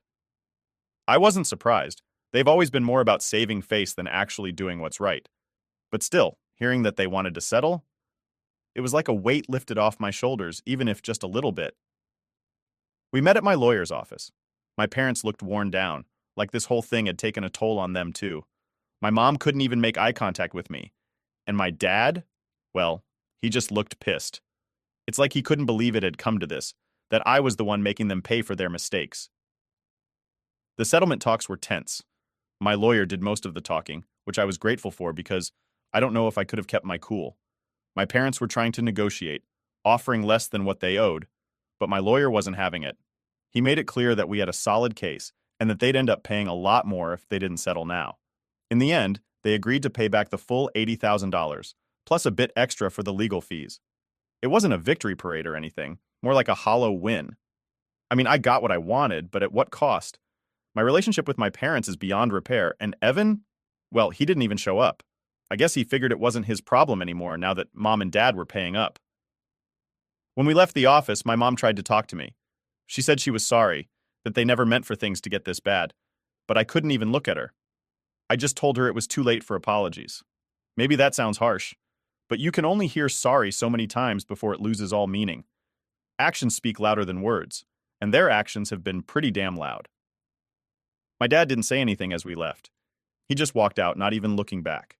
I stood there for a minute, watching them go, and it hit me that this might be the last time I ever see them. I mean, how do you come back from something like this? It's not like we can just pretend it never happened. Too much has been said, too many lines crossed. And honestly, I'm not sure I even want to try to fix things. Not after everything. The money came through a few days later, and I used it to pay off the last of the loan. I'm debt-free now, but it doesn't feel as great as I thought it would. There's this emptiness where my family used to be, and I'm not sure how to fill it. My friends have been amazing, and my girlfriend's been my rock through all this, but there's still that hole, you know? It's like, no matter how messed up things were with my parents, they were still my parents. And now they're just people I used to know. I'm trying to move on, focus on the future. My internship turned into a full-time job, and I'm doing well for myself. I've started looking at apartments, thinking about maybe moving to a new city, getting a fresh start. but it's hard to shake the feeling that I'm leaving something important behind, even if that something was toxic as hell. Sometimes I wonder if I made the right choice, if maybe I should have just let it go, taken the hit, and kept the peace. But then I remember how they treated me, how they used me, and I know I did what I had to do. It's just that doing the right thing doesn't always feel good. Sometimes it just feels necessary.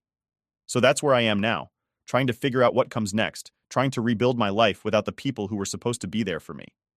It's not easy, and I'd be lying if I said I didn't have doubts.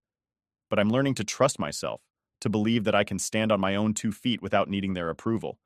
In the end, I think that's what this whole mess has taught me, that I'm stronger than I ever knew, that I don't need to keep fighting for people who don't have my back, and that sometimes the only way to find peace is to walk away from the people who keep tearing you down. I don't know what the future holds, but for the first time in a long time, I'm okay with that. I'm ready to start living my life for me, not for anyone else. And maybe that's the best outcome I could have hoped for. Manuel, an old poor man, walks into a luxurious restaurant with his hungry granddaughter, begging for a simple piece of bread. However, the owner cruelly accuses him of theft, in an act that could destroy his dignity. But what happens next, when a waitress decides to take action, leaves everyone speechless? What happens next will leave you speechless. Be sure to watch until the end. Subscribe to the channel and turn on notifications now to be the first to see the conclusion of this story and follow the upcoming ones, which promise to be even more emotional and full of surprises. The torrential rain pounded against the windows of the luxurious restaurant El Paraíso, where the aroma of fine dishes and the murmur of elegant conversations filled the air. It was a night like any other for the regular patrons, until the door swung open abruptly, drawing all eyes to the entrance. A thin and exhausted man, Manuel, stumbled in, holding his granddaughter, Lucia, a little girl with disheveled hair and wide, frightened eyes. His feet left wet footprints on the polished floor, and his tattered, soaked clothes stood out against the opulent surroundings. "Please." Manuel's voice came out almost as a whisper, laden with desperation. He approached the counter where the owner, Don Javier, watched with a growing look of disapproval. "My granddaughter. She needs to eat. Anything. A soup. A piece of bread." Don Javier raised an eyebrow and crossed his arms. "This is not the kind of place where you give out charity," he responded coldly. The room fell into an uncomfortable silence, the patrons watching the scene with a mix of curiosity and unease. "We're not asking for charity," Manuel said, his voice trembling. "I'll pay as soon as I can, but she needs food now." Don Javier leaned slightly forward, his eyes narrowed. "And how can I know you're not here to deceive us all? Look at you, dressed in rags. You should have thought about that before coming in here." Lucia, clinging to Manuel's wet coat, began to sob quietly. The sound of her distress seemed to echo through the room, heightening the tension in the air. Some patrons averted their gaze, unable to bear the scene, while others watched with a shadow of compassion. "Please, sir," Manuel insisted, kneeling on the floor. "I'll do anything to pay for a meal. Don't turn us away. She's all I have." Don Javier took a step back, clearly uncomfortable with the public plea. "You don't belong here," he said finally, in a cutting tone. "Leave before I call security." Manuel remained kneeling for a few seconds, feeling the cold of the floor seeping into his bones as desperation took hold of him. Lucia, still shivering, clung tighter to her grandfather, as if finding some comfort in that embrace.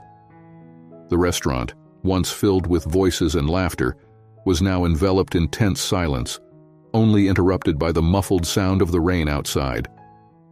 Don Javier, standing behind the counter, watched the scene with an unfeeling gaze. To him, Manuel and Lucia were a blemish on his perfect establishment, an uncomfortable reminder of the harsh reality he preferred to ignore. He cleared his throat, trying to dispel the strange feeling of discomfort that was beginning to grow inside him. "I've already said, Don Javier repeated more firmly this time. "Leave my restaurant. This is no place for people like you." Manuel stood up slowly, helping Lucia to her feet. His face was pale, his expression dejected. He knew further insistence would be futile, but the hunger in his granddaughter's eyes was something he couldn't ignore. "Please, sir." Manuel tried again, but his voice was cut off by Don Javier. "That's enough," Don Javier exclaimed, his patience wearing thin. He pointed firmly to the door. "If you don't leave now, I'll make sure you're removed myself."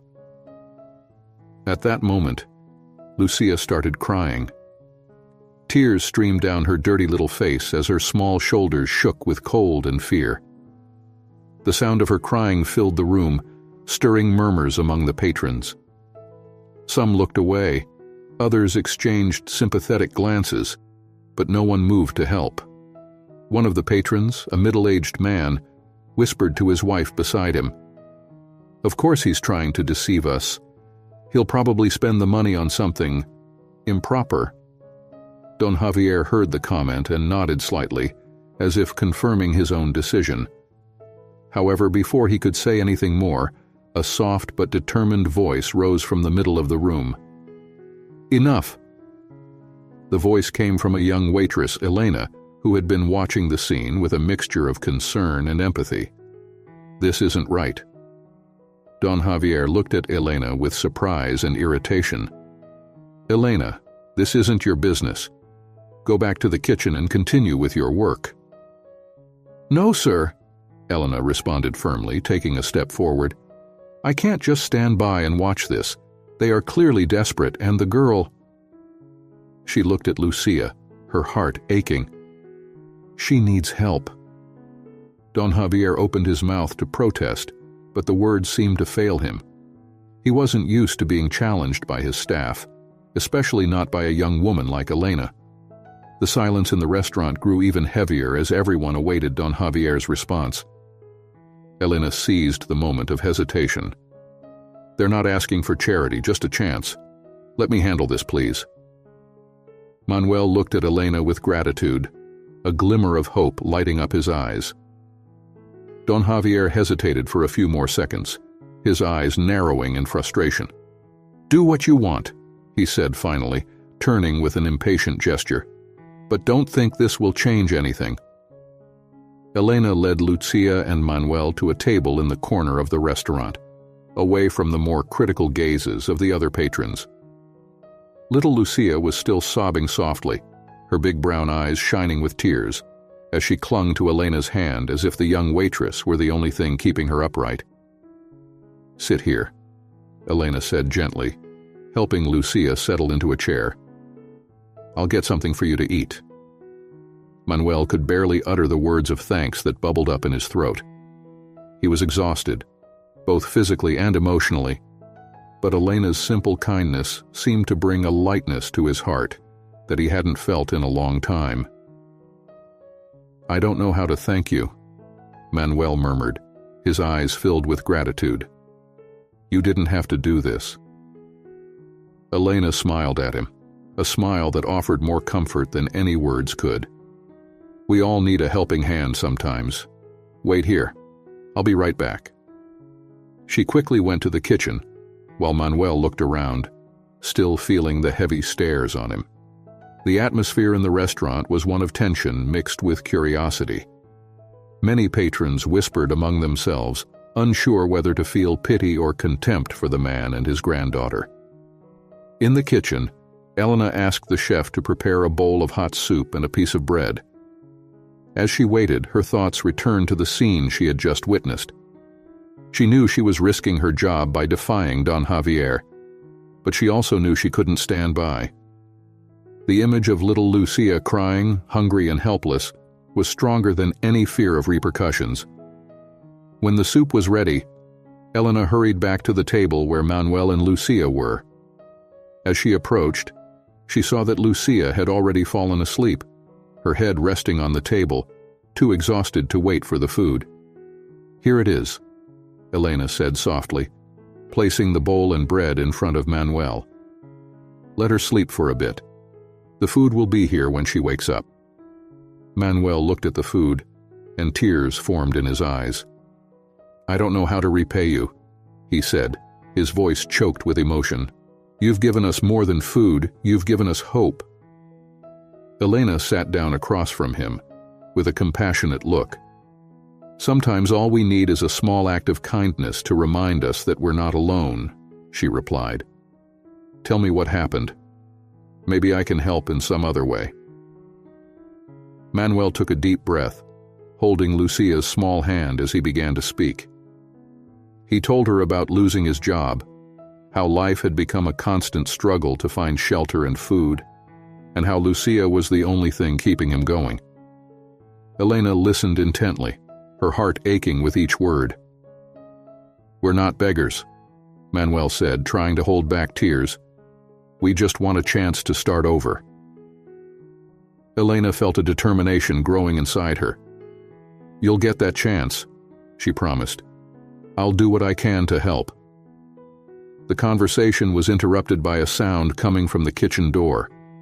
Don Javier appeared, his expression stern, watching Elena and Manuel. He didn't say anything, but the tension was palpable.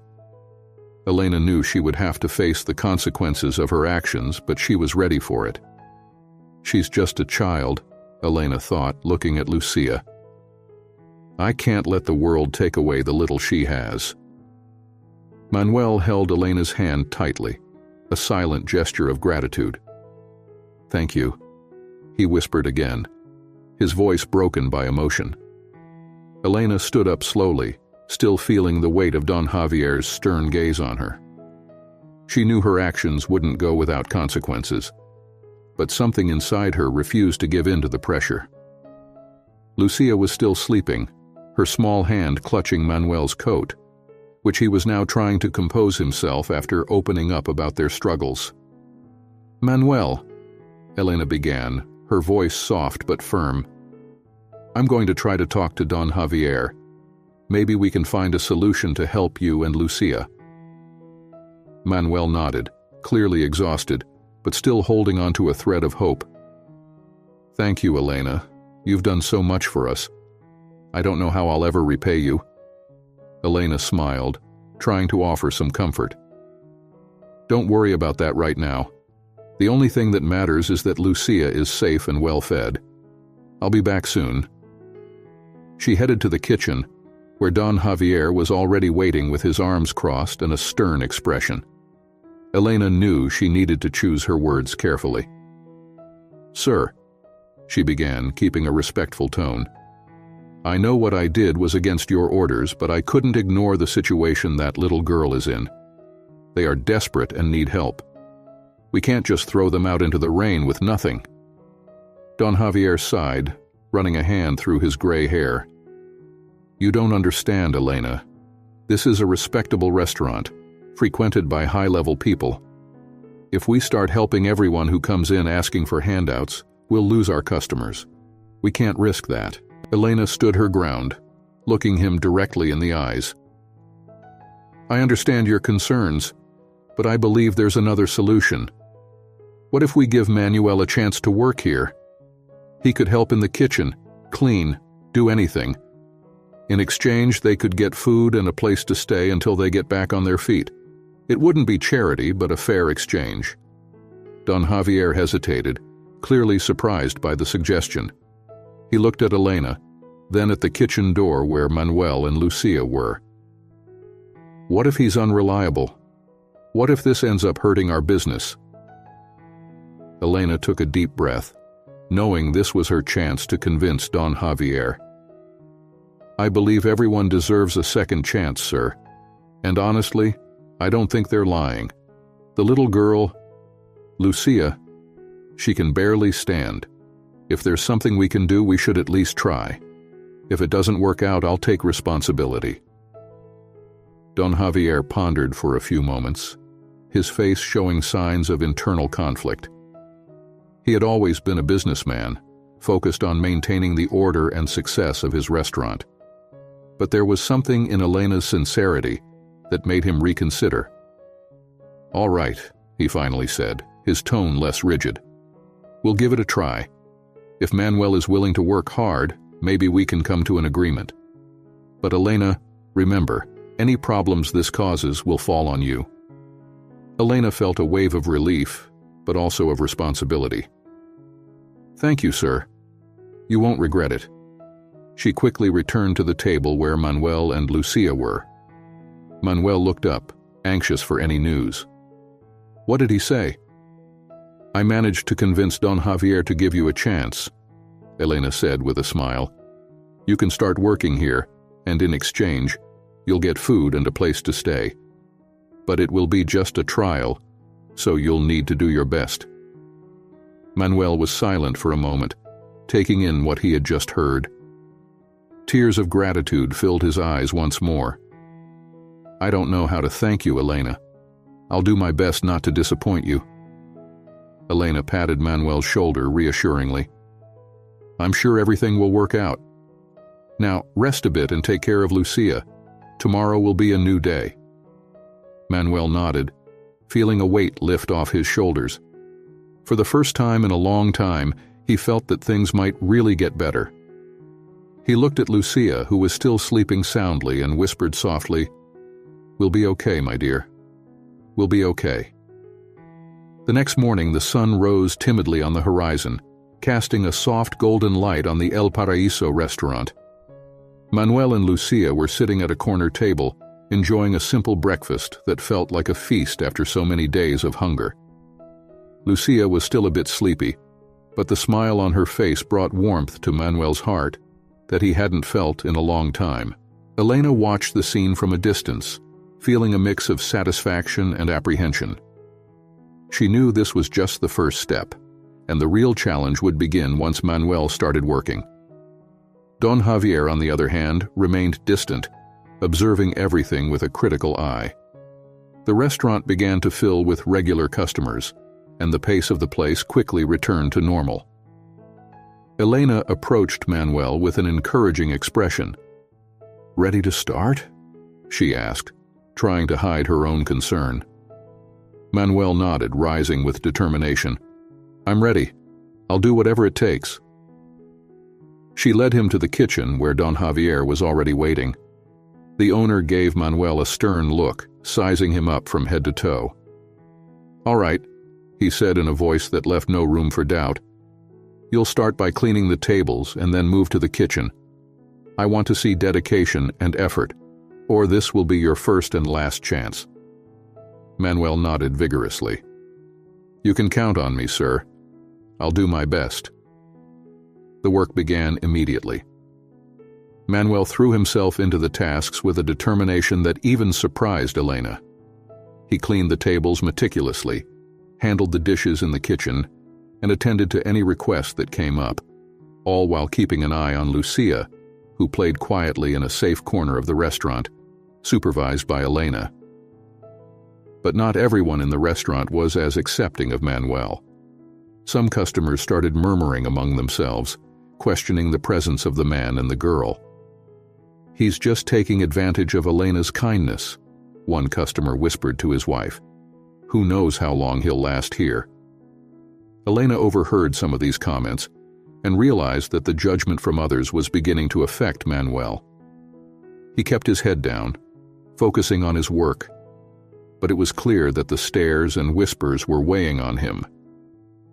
The tension in the air was palpable, and Don Javier noticed the shift in mood in the restaurant. As the morning progressed, Don Javier decided it was time to address the situation. He approached Manuel, who was cleaning one of the last tables after lunch. "Manuel," he said, his voice firm but not without a note of curiosity, "it seems like you're putting in the effort, but some of our customers aren't very pleased with your presence here. We need to address this." Manuel stopped what he was doing, feeling a chill run down his spine. He knew this moment would come, but he hoped for more time to prove his worth. "Sir, I just want a chance to show that I can be useful. I don't want to be a burden to anyone." Don Javier looked at him with an inscrutable expression, but before he could respond, Elena intervened. "Sir," she said, standing next to Manuel, I understand the customer's concerns, but maybe we can find a way to show everyone that Manuel is willing to work hard for what he's received. Perhaps if he could help in a more visible way, the customers would see that he's here to contribute. Don Javier considered the suggestion for a moment, his expression showing that he was seriously considering the proposal. Maybe. If Manuel can clearly demonstrate his dedication, it might calm the discontent. But it will depend on him. Manuel felt a wave of relief and determination rise within him. I'll do whatever it takes, sir. Just tell me what needs to be done. Don Javier nodded, slightly softened. Let's start with that then. Elena, you'll help him learn the more visible tasks. Let's see if he can convince the others with his work. Elena smiled at Manuel, a smile full of encouragement. We'll do this together, she said, and Manuel felt that for the first time, he was beginning to find his place in the restaurant. As they moved to start the new plan, Don Javier watched from a distance, still doubtful but with a small hope that maybe, just maybe, this act of kindness could turn the situation around. As Manuel and Elena worked together to implement the new plan, the atmosphere in the restaurant began to change gradually. Manuel took on more visible tasks, such as serving customers, cleaning tables efficiently, and even helping with the preparation of simpler dishes. With each gesture, he made sure to show his gratitude and dedication, a genuine effort to prove that he was there to contribute and not just to receive. Lucia, in turn, became a charming presence in the restaurant. The girl, now with a slightly rosier face thanks to regular meals, played quietly in a corner, drawing on sheets of paper that Elena gave her. Her laughter, though shy, began to be heard again, bringing a touch of joy to the environment. However, there were still customers who looked at Manuel with suspicion. The murmurs about his presence had not completely ceased, and this did not go unnoticed by Don Javier. He watched from a distance, seeing some patrons narrowing their eyes as they whispered among themselves. One day, while Manuel was cleaning a table near the entrance, an elderly woman entered the restaurant. Her walk was slow, supported by a cane, and her eyes wandered around the room as if searching for something. Manuel immediately approached her, extending his hand to help her sit down. "Can I help you, ma'am?" he asked, his voice full of respect. The elderly woman looked at him for a moment, her eyes examining him almost maternally. "Yes, young man, I just need a place to rest a bit. The streets are so busy today." Manuel guided her to a table by the window, pulling out the chair so she could sit comfortably. "I'll bring you a glass of water," he said before moving towards the kitchen. While Manuel was in the kitchen, the elderly woman watched Lucia in the corner, her curiosity evident. When Manuel returned with the water, she asked gently, "Is that little girl your daughter?" Manuel smiled slightly, placing the glass of water in front of her. "No, ma'am. She's my granddaughter, Lucia. We're going through a tough time, but Don Javier gave us a chance here." The elderly woman nodded, seeming to ponder his words. She took a sip of water and after a moment of silence said, "You know, young man, kindness is a rare currency, but when you spread it, it tends to return multiplied. I'd love to know what you think of the story so far. If it's touching you, leave a like and comment on what impressed you the most and where you're watching from." Before Manuel could respond, she stood up with some difficulty and went to Don Javier, who was at the counter. "Sir," she said, her voice gentle but filled with determination, "I'd like to pay for this young lady's meal today, and also I'd like to give her a toy. I have one in the car that I bought for my granddaughter, but I believe this little one would appreciate it even more." Don Javier was surprised but nodded respectfully. "Of course, ma'am. It will be a pleasure." The elderly woman smiled and, with Manuel's help, left the restaurant to fetch the toy. When she returned, Lucia was next to Elena, looking at the bowl of soup she was about to eat. The elderly woman approached, handing the toy, a doll dressed in a bright blue dress, to Lucia, who looked at the gift with wide eyes of surprise and gratitude. "This is for you, dear," the elderly woman said, stroking Lucia's face. "I hope it brings you lots of joy." Lucia held the doll with both hands, as if it were the most precious treasure she had ever received. "Thank you, ma'am," she whispered, her eyes shining with emotion. The scene deeply touched the other customers in the restaurant. One by one, they began to approach, offering small gestures of kindness. One customer left an extra tip on the table, whispering to Elena, "Let this help the little one." Another customer left a bag of clothes at the entrance, asking for it to be given to Manuel and Lucia. Don Javier, who observed everything from his place at the counter, felt a strange warmth in his chest. The transformation happening in his restaurant was something he had never witnessed before. The solidarity of the customers, the change in attitude towards Manuel and Lucia, all of it was altering the atmosphere of the place in a way he had never imagined. Elena noticed Don Javier's thoughtful gaze and approached him. "Sir, it seems like things are changing," she said softly. Don Javier nodded, still looking at the customers who now seemed more united, closer to each other. "Yes, Elena," he replied, his voice carrying a touch of admiration. "Maybe kindness really is contagious." Manuel looked around, seeing the donations and the customers' smiles, and felt tears welling up in his eyes again. For the first time in a long while, he felt that he was not alone. Little Lucia, still holding the doll, ran to him and hugged him tightly. "We're okay, Grandpa," she whispered, and Manuel knew that finally they were finding a place where they could start over. In the days that followed the miracle of solidarity, the restaurant El Paraíso began to transform into a symbol of compassion in the small town.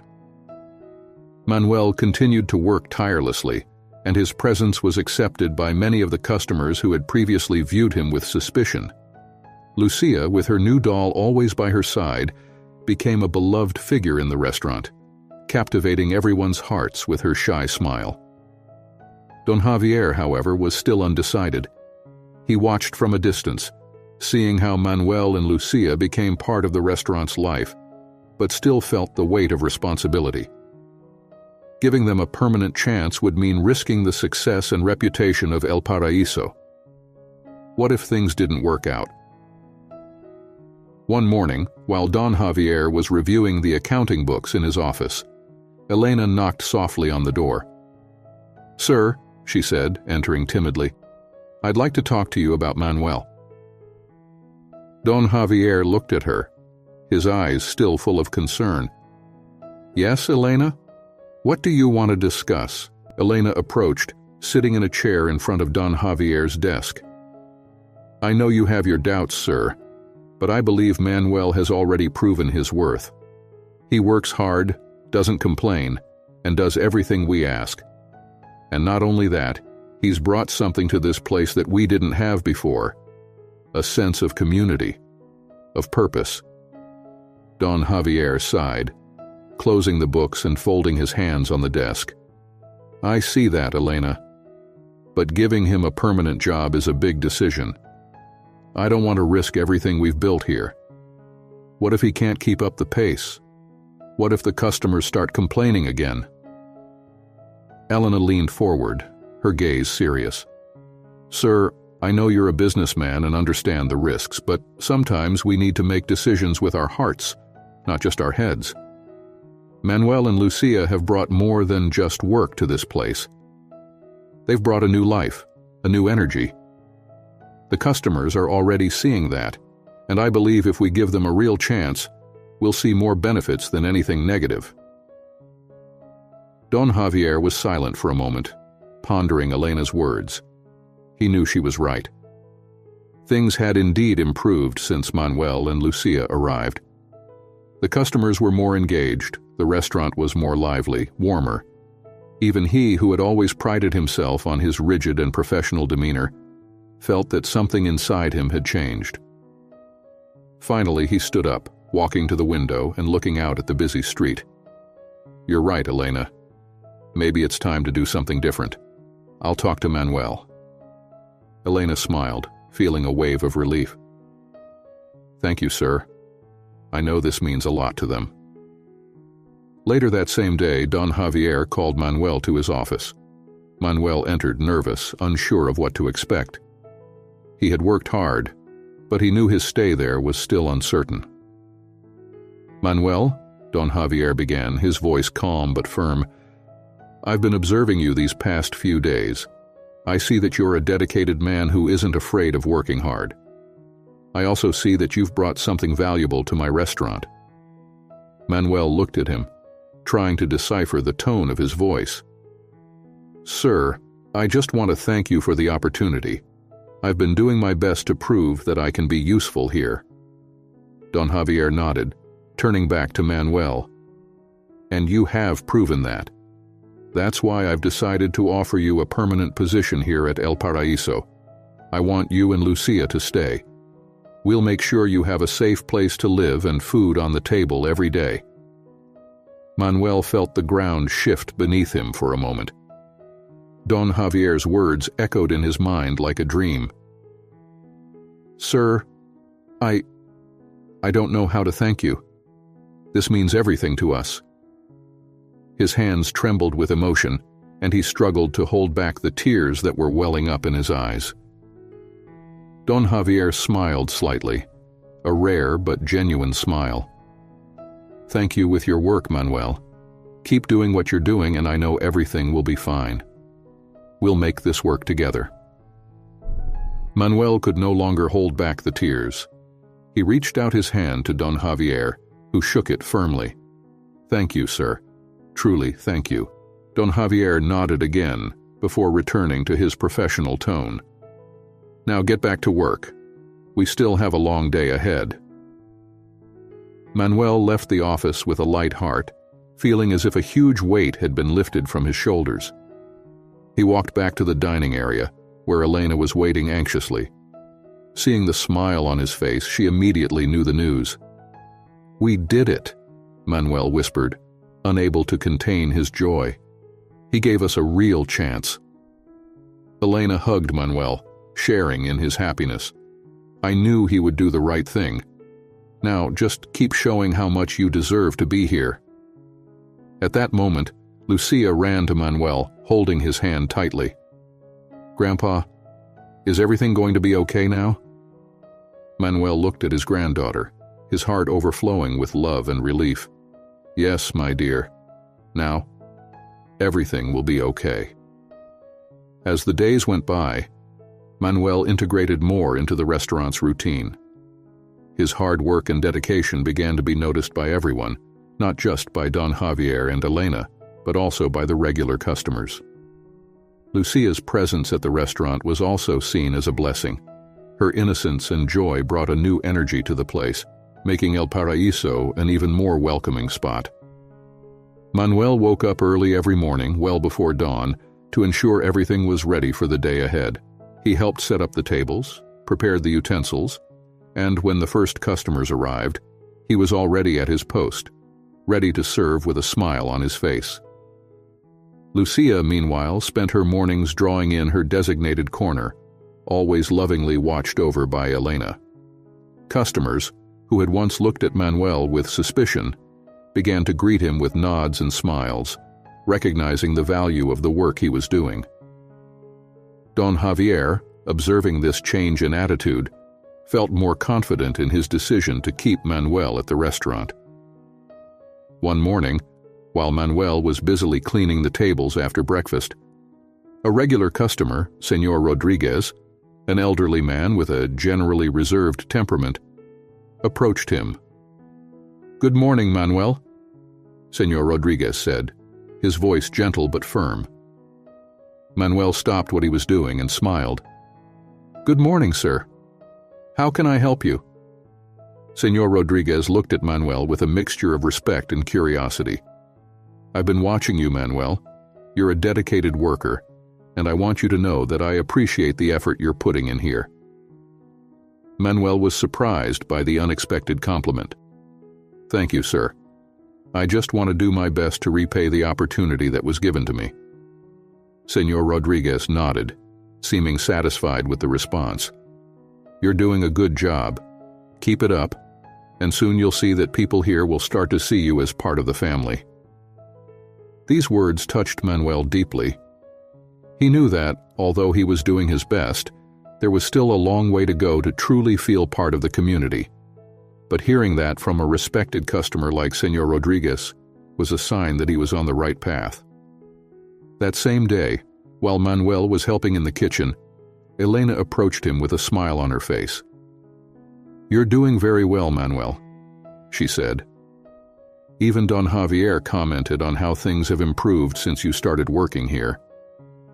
Manuel smiled, feeling a mix of relief and gratitude. "I'm glad to hear that, Elena.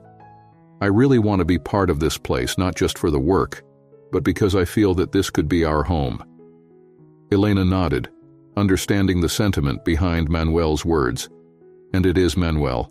You and Lucia are part of the family now. Everyone here sees that."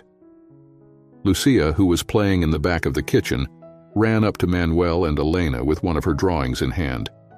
"Look, Grandpa, I drew us at the park." Manuel took the drawing and his heart swelled with emotion. "It's beautiful, my dear. One day we'll go to the park for a real picnic, okay?" Lucia smiled, and Elena couldn't help but be moved seeing the happiness in the girl's eyes. It was as if, little by little, all traces of fear and insecurity were fading away, making room for the childhood joy she should always have. But as Manuel and Lucia settled into their new routine, there were still challenges to overcome. Some longtime customers of the restaurant were still resistant to Manuel and his granddaughter's presence. They avoided speaking to him directly and occasionally made unpleasant comments, reminding him that, despite the progress, not everyone was ready to fully accept them. One afternoon, while the restaurant was particularly busy, Manuel heard one of these comments. A younger customer, apparently annoyed by Lucia playing in the kitchen, murmured to his companion, "Is this turning into an orphanage now?" It was supposed to be a classy restaurant, not a shelter. Manuel felt a tightness in his chest upon hearing this, but before he could respond, Elena intervened. "Here, we believe in helping those in need. Lucia is part of our family now, just like Manuel. If that's a problem, maybe it's best to reconsider where you want to dine." The young customer turned red with embarrassment, mumbled something unintelligible, and returned his attention to his meal. Manuel looked at Elena with gratitude, but also with renewed concern. He knew that despite all the progress, he would still need to prove his worth repeatedly. But, looking at Lucia, happily playing and unaware of these issues, Manuel knew it was all worth it. He was determined to build a better future for her, no matter how many times he had to face disapproving looks and comments. Days turned into weeks, and weeks into months. During this time, Manuel established himself as a constant figure at the El Paraíso restaurant. His dedicated work and always positive attitude earned the respect of everyone. Lucia's presence continued to bring joy to the environment, and her bond with Elena and the other staff members grew stronger each day. Don Javier, who had once been cautious about Manuel, now saw him as an essential part of his team. The owner's once rigid demeanor had softened considerably over the months. He began to appreciate what Manuel brought to the restaurant, not just in terms of work, but also in terms of humanity and community. One day, while the restaurant was quieter after lunch, Don Javier called Manuel into his office. Manuel, always respectful, entered the small room with the feeling that each conversation with Don Javier could be a test. But this time, there was something different in the owner's expression. "Manuel," began Don Javier as he sat behind his desk, "I've been thinking a lot about everything that's happened since you and Lucia arrived here. I want you to know that over this time, you've proven your worth in ways I didn't expect." Manuel felt a wave of gratitude and relief, but stayed silent, waiting for Don Javier to continue. I've noticed how the customers have come to respect you, and how you've undoubtedly changed the atmosphere of this place. I think it's time to think about your future here, not just as a temporary worker, but as part of the family of this restaurant," Don Javier said, with a seriousness that captured the weight of his words. Manuel could barely believe what he was hearing. "Sir, I don't know how to express my gratitude. I just want to continue doing my best to repay everything you've done for me and Lucia." Don Javier smiled faintly, a rare but sincere gesture. "I want you to stay here, Manuel, but in a more stable position.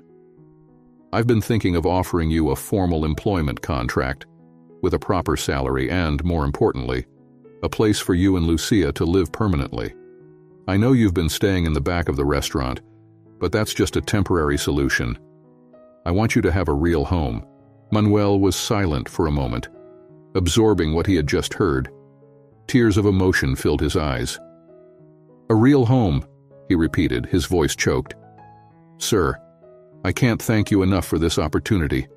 I promise I will continue to give my best every day." Don Javier nodded, satisfied with the response. "I know you will, Manuel. And I also want you to know that everyone here, Elena, the other staff, and even the customers, already see you and Lucia as part of the family. This restaurant wouldn't be the same without you." Manuel felt a wave of emotions flood over him. For so long he and Lucia had lived in uncertainty, not knowing where they would find their next refuge. But now they finally had something that seemed unattainable: stability, security, and above all, a home. "Thank you, sir," Manuel said, tears silently streaming down his face. "Really, thank you for everything." Don Javier stood up and extended his hand to Manuel, who shook it firmly. "You deserve it, Manuel. Now go and share this news with Lucia. I'm sure she'll be thrilled." Manuel left the office with a light heart, almost not believing the change that had come to his life. He found Lucia in the corner where she always played with her drawings and knelt beside her.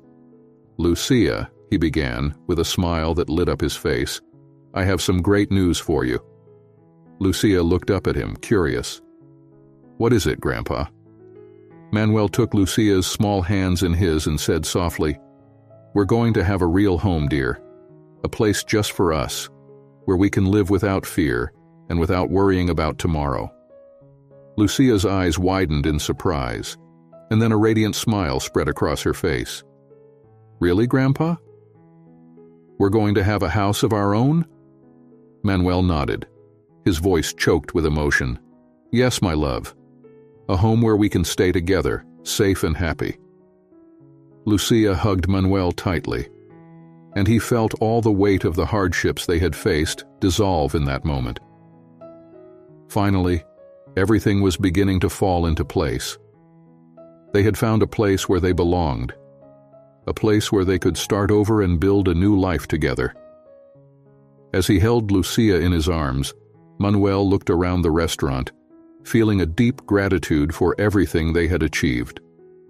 The sun shone brightly that morning, illuminating Manuel and Lucia's new home with a golden light that seemed like a sign of renewed hope. It was a simple but cozy house, with a small garden in front and a porch where they could sit and enjoy peaceful afternoons. For Manuel, who had long dreamed of a place where he could offer security to his granddaughter, this moment was the fulfillment of a dream. Lucia ran through the garden, laughing joyfully as she explored every corner of the new home.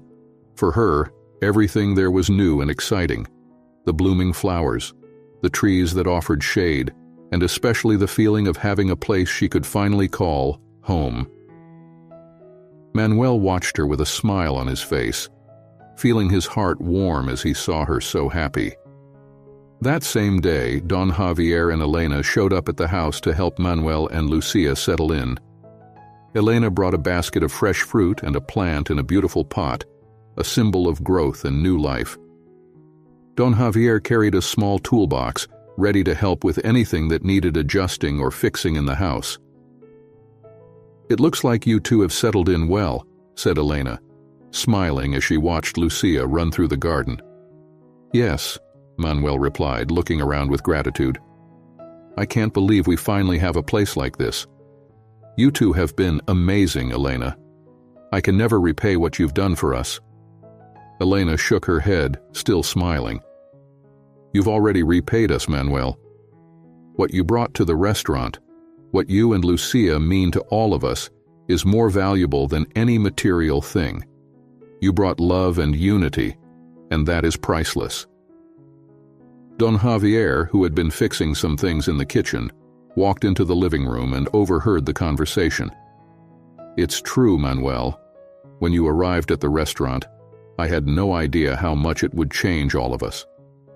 You brought something that was missing in that place, a sense of community, of purpose."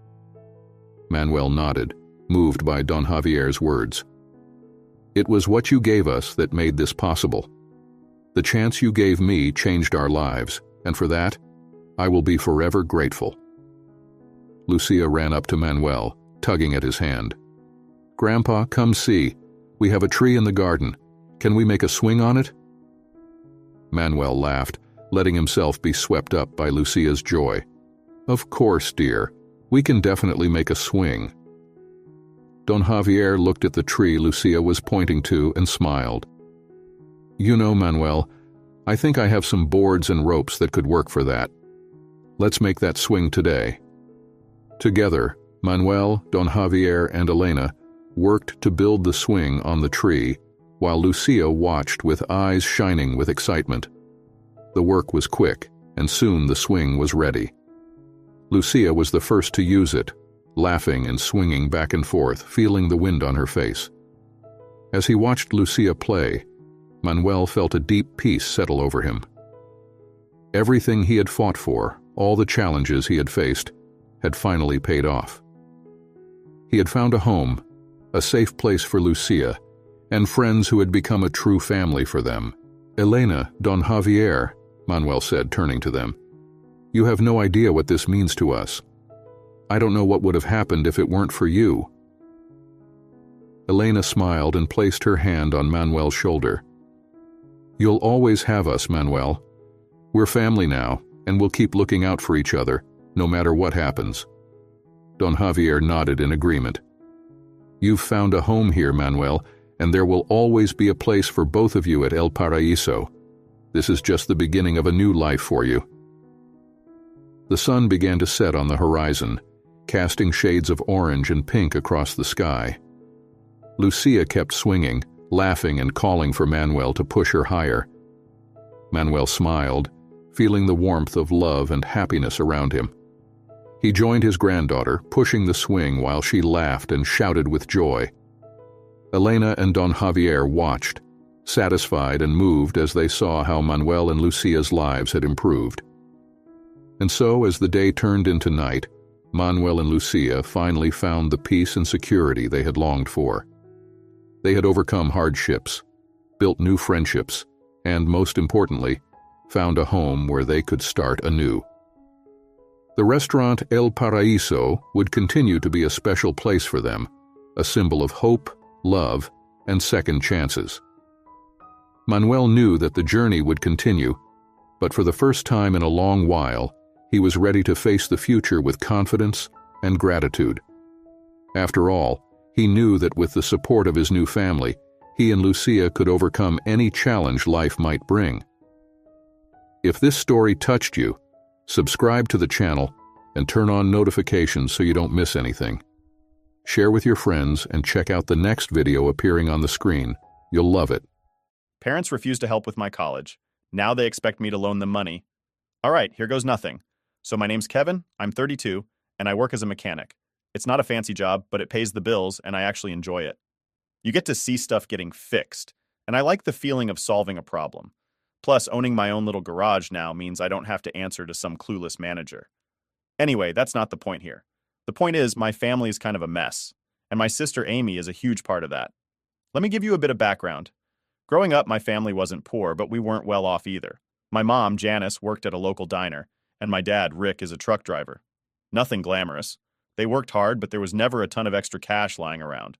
My parents were practical, which is why what happened with Amy still blows my mind. So Amy is my younger sister by about 3 years. She's always been the golden child. You know, the type who got everything handed to her on a silver platter while I was expected to figure things out on my own, and she never worked for anything in her life. Growing up, it was like she could do no wrong. If she wanted something, my parents would bend over backward to make it happen. But if I wanted anything, I had to work for it or forget about it. I'm not going to lie, I've always been a bit resentful about that. I mean, how could I not be? There I was, busting my ass mowing lawns, working odd jobs, and doing whatever I could to save up for things, while Amy was getting handed money to go shopping with her friends or whatever. My parents acted like it was no big deal, but trust me, it got under my skin. Anyway, fast forward a bit to when I was about 27. I'd finally saved up enough to buy my first house. Nothing fancy, just a little two-bedroom fixer-upper on the edge of town. It wasn't in the best neighborhood, but it was mine, you know? I spent months fixing it up. Paint, new floors, redoing the kitchen, the whole thing. I was proud of it. I mean, it was the first time in my life I really felt like I'd accomplished something big on my own. So naturally, I decided to host Thanksgiving that year. I figured it'd be a good way to show off my hard work to my family. So I invited my parents, and even though I knew it'd be a pain, I invited Amy too. She'd been dating this real estate guy, John, for about a year at that point. This guy was loaded, or at least that's what Amy kept bragging about. Fancy car, nice clothes, living in some luxury condo downtown. Whatever. I didn't care about his money. Good for him, I guess. But what I didn't expect was how Amy and John were going to act at Thanksgiving. The day comes, and I've been cooking all day, cleaning the house, making sure everything's perfect. My parents show up, and everything's going smoothly. We're talking, catching up, eating appetizers, normal stuff. Then Amy and John roll up. Now, right off the bat, Amy comes in with this attitude like she's better than everyone else. She walks around the house looking at everything like she's inspecting it. I tried to let it go, but I could feel my blood starting to boil. She starts making these little comments about how small the house is, how old-fashioned the decor looks, and how the neighborhood isn't exactly safe. She doesn't stop there, though. She goes on and on about how John's condo is huge, with floor-to-ceiling windows, a view of the city, and some fancy security system. I kept my mouth shut, but I was seething inside. Like, seriously? Who comes to someone's house for Thanksgiving and spends the whole time criticizing it? My parents didn't say anything, of course. They just sat there, probably thinking, oh, that's just Amy. I could feel my patience slipping away, but I was trying to be the bigger person, you know? I didn't want to cause a scene. But then she crossed the line. She starts talking about how John pays for everything, how lucky she is to be with him, and how she'd never have to live in a place like mine. Like, really rubbing it in my face. That's when I lost it. I looked at her and said, at least I bought this house with my own money. I worked for it. I didn't need our parents to pay for anything. And I definitely didn't need to rely on someone else's paycheck to get it. Can you say the same? Amy's face went red, and I could tell I'd hit a nerve. John, who had been pretty quiet up until that point, gave me this annoyed look. But he didn't say anything. My parents just sat there, awkward as hell, like they had no idea what to do. I didn't care anymore. I was pissed. Then I told her, if you think you're too good for my place, you can show yourself the door. No one's keeping you here. And that was it. She and John stormed out without saying another word. My parents tried to calm me down afterward, saying things like, she didn't mean it, and you know how she is. But I wasn't having it. I'd had enough. I told them I wasn't going to keep putting up with her crap just because she's family. From that moment on, Amy and I stopped talking. I haven't seen her since that day, and honestly, I'm fine with it. My life's been a lot less stressful without her in it. My parents, though, they've never stopped trying to get us to make up. Every once in a while, they'll bring her up saying stuff like, family's family, or you two should let bygones be bygones. But I'm not interested. Amy's always been a spoiled, entitled brat, and nothing's changed. So yeah, that's how it all went down. My sister hasn't spoken to me in 5 years because I finally stood up to her. And honestly, I don't miss her. She was always a source of stress, and my life's better without her drama. All right, so here we are, 5 years after that whole Thanksgiving disaster. Things have been pretty quiet between Amy and me. Honestly, I thought it'd just stay that way, and I was totally fine with it. No drama, no stress. But of course, nothing ever stays simple for long when family's involved. A couple of weeks ago, my mom calls me up out of the blue. I hadn't heard from her in a little while, which wasn't unusual. We'd been on decent terms since the whole Amy thing went down, but we didn't talk every day or anything. Anyway, she calls, and the first thing she says is, Kevin, we need to talk. Now, when someone says that, it's never good, right? My mind starts racing, thinking maybe something bad happened with Dad's health or something. But nope, it's not that. Instead, she drops this bombshell on me. Amy's getting married to that same guy, John, from 5 years ago, the guy who was with her during that Thanksgiving nightmare. I'll be honest, my first reaction wasn't great. I just kind of sighed and said, "Oh, okay," because, well, what else was I supposed to say? It's not like I care about Amy's relationship status anymore, but I figured that's where the conversation would end. Nope. Mom starts going on about how Amy's wedding is this huge deal and how it's going to be really fancy. She's talking about venues, flowers, the whole 9 yards. And of course, she's excited. My parents have always been way more invested in Amy's life than mine. It's just the way things have always been. But then, she says something that makes me pause. "We've promised Amy that we'll cover the cost of the venue and decorations," Mom says. "But Kevin, we're going to need a little help." I had to do a double take at that. "Wait, what? You need help with what?" I ask, feeling a little confused. "We need you to help us cover the costs," she says, as if this is just a normal thing to ask. I'm not gonna lie, I was floored. I didn't even know what to say at first. My parents wanted me to give them money for Amy's wedding, the same Amy I haven't spoken to in 5 years, the same Amy who made my life miserable for most of our childhood, the same Amy who walked out of my house without so much as an apology that Thanksgiving. It felt like I was living in some alternate reality where none of that mattered. I mean, come on. They seriously expected me to help pay for her wedding? I took a deep breath, trying to stay calm. "Mom, why would you even think I'd want to do that?" I asked, keeping my voice steady, even though I was already starting to get worked up. Mom seemed genuinely surprised. "Kevin, it's your sister. Family helps family." That's when I snapped. I told her exactly what I thought. Family helps family? Really? Where was that energy when I needed help paying for trade school? You guys didn't lift a finger back then? But now you want me to hand over money for Amy's wedding? The same Amy I don't even speak to? Mom got real quiet after that, probably because she didn't have a good answer. I didn't stop there, though. I reminded her about all the times Amy got whatever she wanted while I had to fend for myself, how they let her walk all over me for years, and now they're asking me for money like none of that ever happened. After a minute, Mom finally said, "It's different, Kevin. We didn't have the money back then." I just laughed, not because it was funny, but because of how ridiculous it sounded. "And you think I have money to just throw at Amy's wedding now? Do you even hear yourself? I'm not giving you a single dime for this. If you can't afford it, you shouldn't have promised it."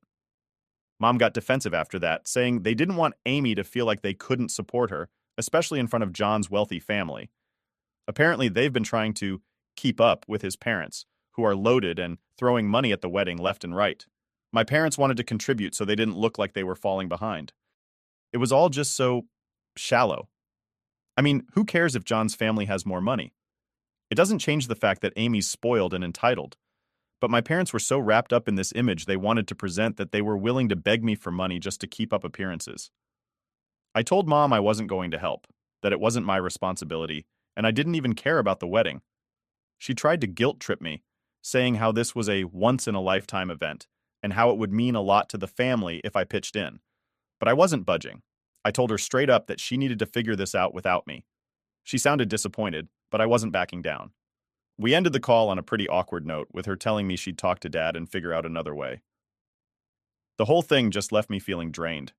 I couldn't believe the nerve they had to even ask me for money after all these years, especially for Amy, of all people. It just brought back all the resentment I thought I'd buried after that Thanksgiving fight. The way my parents have always bent over backward for Amy, while I've had to figure everything out on my own.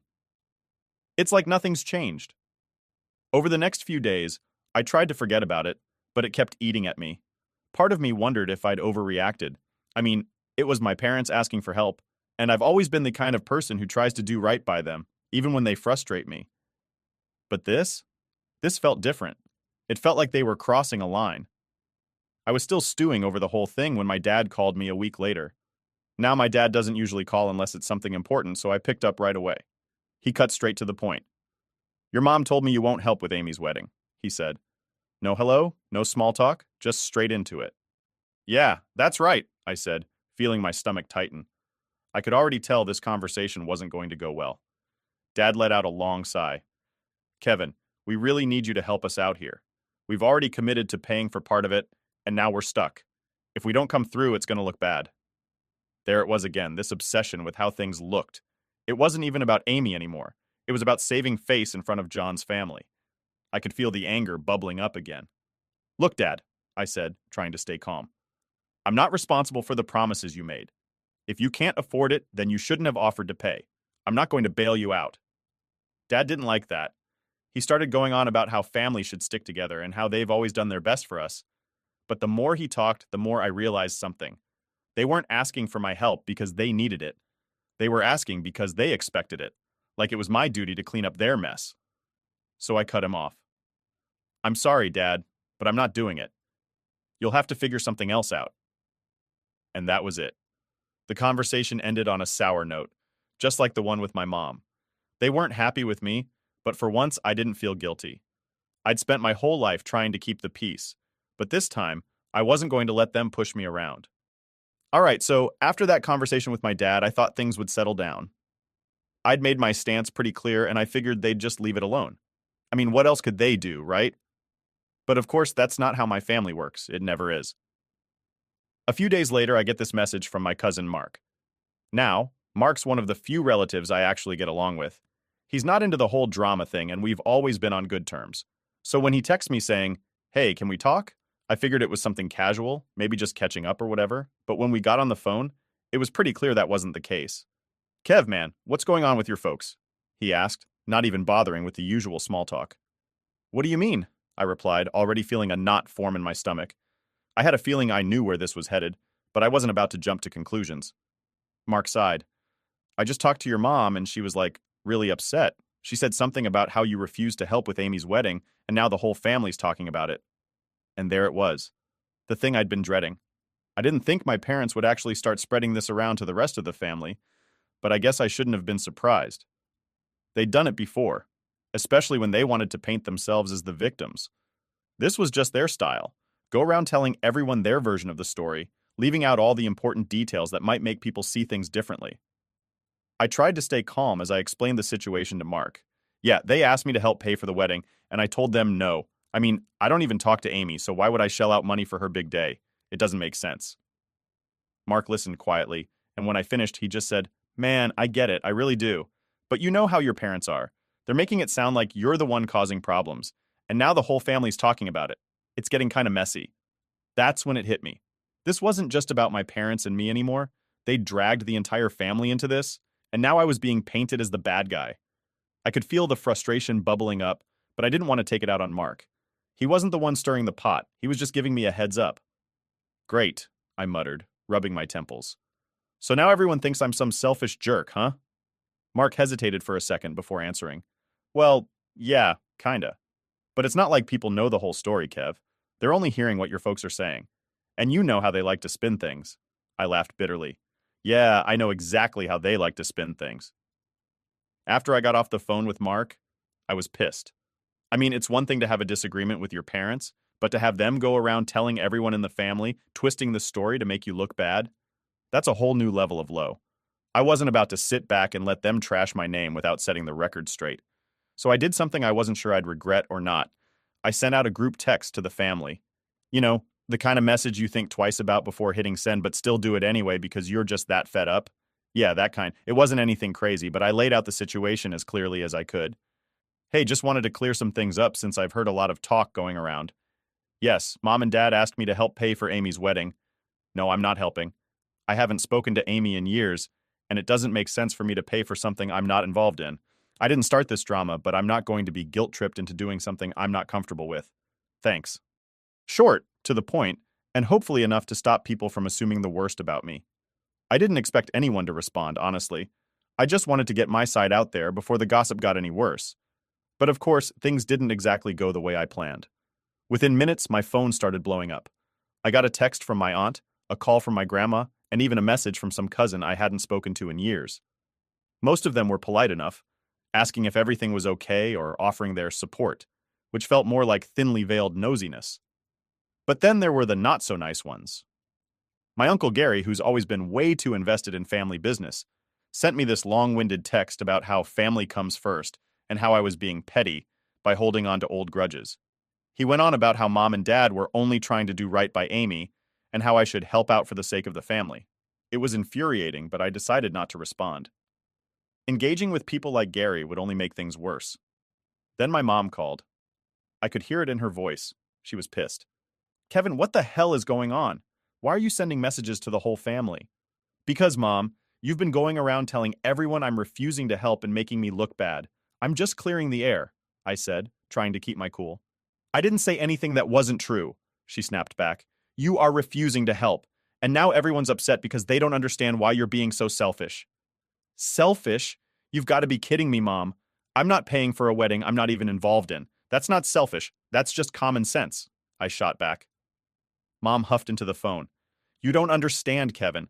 We're trying to make sure Amy has the wedding she deserves, and now everyone thinks we can't handle it. That's not my problem, Mom. You're the ones who promised her all this stuff. If you can't afford it, then you shouldn't have made those promises. Don't drag me into it.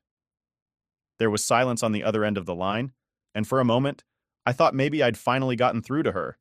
But then she hit me with this. You're turning your back on family, Kevin, and one day, you're going to regret it. I didn't even know how to respond to that. I was just tired. Tired of the guilt trips, tired of the manipulation, tired of always being the one expected to clean up everyone else's mess. So I just said, I'm sorry you feel that way, Mom, and hung up. For the rest of the night, I just sat there staring at my phone as the notifications kept rolling in. I wasn't about to engage in more back and forth with my family, but I couldn't help but feel angry about how everything had blown up, all because I didn't want to fork over money for a wedding I wasn't even a part of. By the time I went to bed, I realized something. This whole situation wasn't just about money. It wasn't about the wedding, or Amy, or even my parents, really. It was about control. My family had always expected me to fall in line, to play along, to be the good son who never rocked the boat. And this time, I didn't. And maybe that's why they were so mad. Not because I wouldn't pay for the wedding, but because I finally said no. After that whole mess with the family texts and the phone call from my mom, I thought things would die down. I had made my point, and I didn't really care if people were upset with me anymore. I wasn't about to keep fighting over something that, in my mind, was pretty simple. I wasn't paying for my sister's wedding. End of story. But, like everything with my family, it didn't just end there. A few days after the last call, I get a knock at my door. I wasn't expecting anyone, so I figured it was probably just a delivery or something. But when I opened the door, I was pretty shocked to see my dad standing there. Now let me tell you, my dad doesn't just show up out of the blue like that. In fact, I don't think he's ever visited my place without calling first, so right away I knew something was up. Hey Kev, he said, looking a little awkward. Can we talk? I didn't know what to say at first, but I nodded and stepped aside to let him in. I wasn't in the mood for another argument, but it didn't seem like I had much of a choice. He walked in, kind of glancing around the living room like he hadn't seen it before, even though he had. It felt tense, like neither of us knew how to start this conversation. So, what's going on? I finally asked, figuring I'd let him make the first move. Dad sighed and sat down on the couch. I just wanted to clear the air, he said. Things have gotten pretty out of hand and your mom's really upset. I sat down across from him, not really sure where this was going, but ready to defend myself if it turned into another guilt trip. Yeah, I've noticed, I said. But I don't know what you want me to do about it. I've already explained where I stand. I know, Dad said, rubbing his hands together like he was trying to find the right words. But this whole thing with Amy's wedding, it's gotten bigger than it should have been. We didn't expect you to pay for everything, Kev. We were just hoping you could help out a little, as family. There it was again. Family. That magic word they always throw out when they want me to bend. I tried to stay calm, but I could feel that frustration bubbling up again. Dad, I've already said no. I don't have anything against you or Mom, but this is Amy's wedding. Amy, who I haven't spoken to in 5 years. It doesn't make sense for me to pitch in when I'm not even involved in her life. Dad nodded, but I could tell he wasn't really getting it. I get that, Kev, I do. But your mom, she's really struggling with all this. We promised Amy we'd help, and now it's turning into a mess. We don't want to look like we're falling short, especially with John's parents paying for everything. That's when I realized what this was really about. It wasn't about helping Amy or even the wedding itself. It was about appearances. They were more worried about how they looked compared to John's family than they were about the actual situation. They didn't want to seem like they couldn't handle it. I understand that, Dad, I said, trying to keep my voice steady. But that's on you guys. You promised her. I didn't. You didn't ask me before making those promises, and now you want me to bail you out because it's gotten too expensive. I'm sorry, but that's not my problem. Dad leaned back, running a hand over his face. He looked tired, like the whole situation was wearing him down. You're right. We probably bit off more than we could chew, he admitted, but we didn't want Amy to feel like we weren't supporting her. I let out a breath, trying to be patient. And I get that. I really do. But you guys have always supported Amy. You've done more for her than you ever did for me. And I'm not saying that to be bitter, but it's the truth. So now, when you come to me, expecting me to help with something I'm not even involved in, it just feels wrong. Dad was quiet for a minute, and for the first time, it seemed like he might actually be listening. I guess we didn't see it that way, he said slowly. We just thought, well, maybe if you helped, it would start to mend things between you and Amy. I almost laughed at that. Mend things between Amy and me? As if throwing money at her wedding was going to magically fix 5 years of silence and resentment. Dad, money's not going to fix that, I said. Amy and I have our issues, and they go way deeper than this wedding. You can't just slap a Band-Aid on it with a check. He sighed again, nodding like he understood, but still not really getting it. I guess you're right, he said, sounding defeated. I just don't know how to make all this better. Your mom's really upset, and it's making everything harder. That was the thing about my dad. He wasn't a bad guy, but he always tried to fix everything for everyone, even when it wasn't his responsibility. And in doing that, he'd end up dragging himself into more stress than he needed. I leaned forward, resting my elbows on my knees. Dad, I'm not trying to make things harder for you guys, but I'm not going to pay for Amy's wedding. I'm not. It's just not my responsibility. And you and Mom need to stop acting like it is. He nodded, looking down at the floor. All right, Kev. I hear you. We'll figure something out. For the first time in this whole mess, it seemed like maybe, just maybe, he was starting to accept that I wasn't going to cave, that I wasn't going to swoop in and save the day with my wallet. It felt good to finally stand my ground and have him at least acknowledge it, even if I knew my mom wasn't going to be as easy to convince. Dad stayed for a little while longer, and we talked about other stuff, work, life, anything that wasn't wedding related. It was nice to just have a normal conversation with him, something we didn't do often enough. But eventually he had to leave, and as he stood up to go, he gave me this look like he wanted to say more but didn't know how. Take care of yourself, Kev, he said, giving me a pat on the shoulder before heading out the door. You too, Dad, I replied, watching him walk down the steps. As I closed the door behind him, I felt this weird mix of relief and frustration. I was glad we'd talked, but I knew this wasn't the end of it. My mom was still fuming, Amy was still getting married, and the family drama wasn't going to disappear overnight. But at least for now, I'd said my piece. I wasn't backing down. And honestly, that felt pretty damn good. All right, so after that talk with my dad, I thought for a second that maybe things would finally settle down. He seemed to understand where I was coming from, or at least he was willing to leave it alone for a bit. But I should have known better. When it comes to my family, things are never that simple. A few days passed, and things were quiet, too quiet. No calls, no texts, nothing. At first, it was kind of a relief. I thought maybe they were finally backing off, giving me some space to breathe. But then, the silence started to feel off. You know that feeling when you just know something's brewing, but you don't know what? Yeah, that. And of course, I was right. One evening, I'm sitting at home after work, just relaxing, when my phone buzzes. It's a text from my Aunt Janet. Now, Aunt Janet is one of those relatives who's always involved in everyone's business. She's never really picked sides before, but she loves to stir the pot and act like she's the mediator in the family. So when I saw her name pop up, I already knew this wasn't going to be good. Her message said something like, "Hey Kevin, I've been hearing a lot about what's going on with the family. I think we should talk." I sighed, debating whether or not to even respond. But then I figured, what the hell, I might as well hear her out. Maybe she had some perspective I hadn't considered. Spoiler alert, she didn't. I called her, and right from the start it was clear where this conversation was headed. "Kevin, honey, I just want to understand why you're being so stubborn about this whole wedding thing," she said, her voice dripping with that fake sweetness she always uses when she's about to lay into someone. "I mean, it's your sister's wedding. Don't you think you could just help out a little? For the sake of the family?" There it was again. That same phrase. For the sake of the family. Like that was supposed to be the magic word that made me open my wallet and forget all the crap I'd been through. "I've already explained this to Mom and Dad," I said, trying to stay calm even though I could feel my patience thinning. "I don't have a relationship with Amy. We haven't spoken in 5 years, Janet. I'm not going to help pay for a wedding when I'm not even part of her life." Aunt Janet sighed like she was talking to a toddler who just couldn't understand simple logic. "But Kevin, family is family. You don't have to be best friends with Amy to do something nice for her. Weddings are a big deal. It's one of those events where everyone comes together. It could be a chance for you two to reconnect. I almost laughed at that. Reconnect? After 5 years of nothing? And I was supposed to do that by throwing money at her wedding? It sounded ridiculous.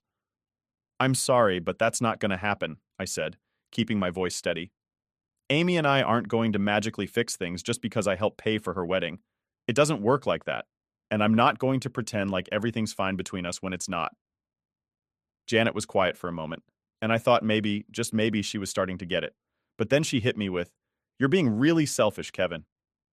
That word, selfish. I'd heard it so many times over the last few weeks, and every time I heard it, it made my blood boil. Selfish? For not wanting to be dragged into a situation that had nothing to do with me? For standing up for myself after years of being overlooked and ignored? How am I being selfish? I asked, my voice sharper now. I've done nothing but try to keep the peace in this family for years. I've stayed quiet, I've stayed out of the drama, and now when I finally say no to something, I'm the selfish one? Aunt Janet clicked her tongue, clearly not impressed with my little rant. You're not seeing the bigger picture, Kevin. This is about more than just you and Amy. It's about the family. Your parents are heartbroken over this. They just want everyone to come together. And I'm the one who's supposed to make that happen by giving them money? I shot back. Come on, Janet, you know that's ridiculous. She sighed again, this time sounding more annoyed than sweet. Look, I'm just trying to help. I think you're making a big deal out of nothing, but if you're set on this, fine. Just know that you're making things harder for everyone. I didn't even know what to say to that. There was no winning here. No matter how many times I explained myself, it was never enough. I was always the bad guy in their eyes, the one causing problems. All right, Janet, I said, tired of the whole conversation. Thanks for the talk. Before she could respond, I hung up the phone. I didn't have the energy for it anymore. As I sat there, staring at my phone, I couldn't help but feel angry. Angry at my parents for dragging the family into this. Angry at my relatives for making me out to be the villain. And honestly, a little angry at myself for even caring about what they thought. I knew I was right to say no, but the constant pressure was starting to wear on me. The next day, I went to work like usual, trying to push the family drama out of my mind. But it was harder than I thought. Every time I checked my phone, there was another message from someone in the family, cousins, uncles, even a few people I hadn't spoken to in years, all chiming in with their opinions on the situation. By lunchtime, I'd had enough. I turned off my phone and shoved it into my toolbox, deciding to just focus on the cars in front of me and forget about the rest. At least at the garage, things made sense. You fix something, it works. Simple. None of this emotional mess that came with family. When I got home that night, I hesitated before turning my phone back on. Part of me didn't even want to deal with whatever new messages had come through. But of course, curiosity got the better of me. There were a few more texts from family, but one stood out, a message from Amy. Now, this was the last thing I expected. I hadn't spoken to her in 5 years, and suddenly there was a message from her, sitting right there on my screen. I didn't know whether to open it or ignore it. Part of me thought it might just be another guilt trip, or maybe even worse, some kind of demand for money directly from her. But after a minute of staring at the notification, I decided to open it. Her message was short, too short for how long we hadn't spoken. Can we talk? That's all it said. No apology, no explanation, just those 3 words. I didn't know what to make of it. On one hand, I was curious. On the other, I was wary. Why now, after all this time, was she reaching out? Was it because of the wedding? Because I'd refused to pay? Or was it something else entirely? I sat there, staring at the screen, my finger hovering over the keyboard as I tried to figure out what to say. Part of me wanted to ignore it, to avoid whatever new drama this was about to stir up. But another part of me, maybe the part that still cared, even just a little, wanted to hear her out. After a long pause, I typed a reply. Sure. And just like that, the door I thought I'd closed for good creaked open a little bit. So, after I sent that sure text to Amy, I wasn't really sure what was going to happen next. I mean, it had been 5 years, and we hadn't exchanged a single word during all that time. Now, all of a sudden, she wants to talk? It felt off, like there had to be something more behind it. But I didn't know what to expect, and honestly, I wasn't sure if I wanted to. A couple of hours went by, and I started thinking maybe she wasn't actually going to respond. Maybe she just wanted to feel like she made an effort, or maybe she was waiting for me to make the next move. Either way, I was fine with the silence. But of course, just when I'd started to relax and move on with my evening, my phone buzzed again. It was Amy. She'd replied, "Can we meet up? I don't want to do this over text." I stared at the message for a while, not sure how to feel about it. Part of me was curious, sure. I mean, I'd been waiting for some kind of explanation for years. But at the same time, the other part of me was still holding on to all that frustration and anger. I didn't know if I was ready to meet her face to face, especially not with all the wedding stuff still hanging over our heads. But in the end, I figured if I didn't meet her now, I'd never get any real closure on this whole situation. So I sent back a quick reply. All right, when and where? We ended up agreeing to meet at this little coffee shop downtown the next afternoon. Nothing too fancy, just a quiet place where we could talk. As I walked in the next day, I could feel that familiar tension in my chest. I hadn't seen Amy in years, and I had no idea what this conversation was going to look like. She was already sitting at a table when I walked in, staring at her phone. She looked up when I approached, and for a second we just kind of awkwardly stared at each other. She looked different. Not in a bad way, just more grown up, I guess. It was weird seeing her after all this time. "Hey," she said quietly. "Hey," I replied, taking a seat across from her. The tension was thick, like neither of us knew where to start. After a long pause, she sighed. "Look, I know things between us have been bad, and I get why you're mad. I probably deserve it." That caught me off guard. I'd expected her to jump straight into wedding talk, maybe even ask for money directly. But here she was, admitting she'd screwed up. I didn't know what to say, so I just nodded, letting her continue. "I messed up a lot, I know that, and I'm not asking you to forget everything, but I just wanted to try to fix things, before it's too late." I leaned back in my chair, processing her words. Part of me wanted to be skeptical, to believe she was just saying this because she needed something from me. But another part of me saw how genuine she looked. Like maybe, just maybe, she really wanted to make things right. "I don't know, Amy," I said finally. "A lot's happened. You can't just undo all of that with an apology." She nodded, looking down at her hands. "I know, but I have to try." And for the first time in years, I realized that maybe this wasn't about the wedding. Maybe this was about something more.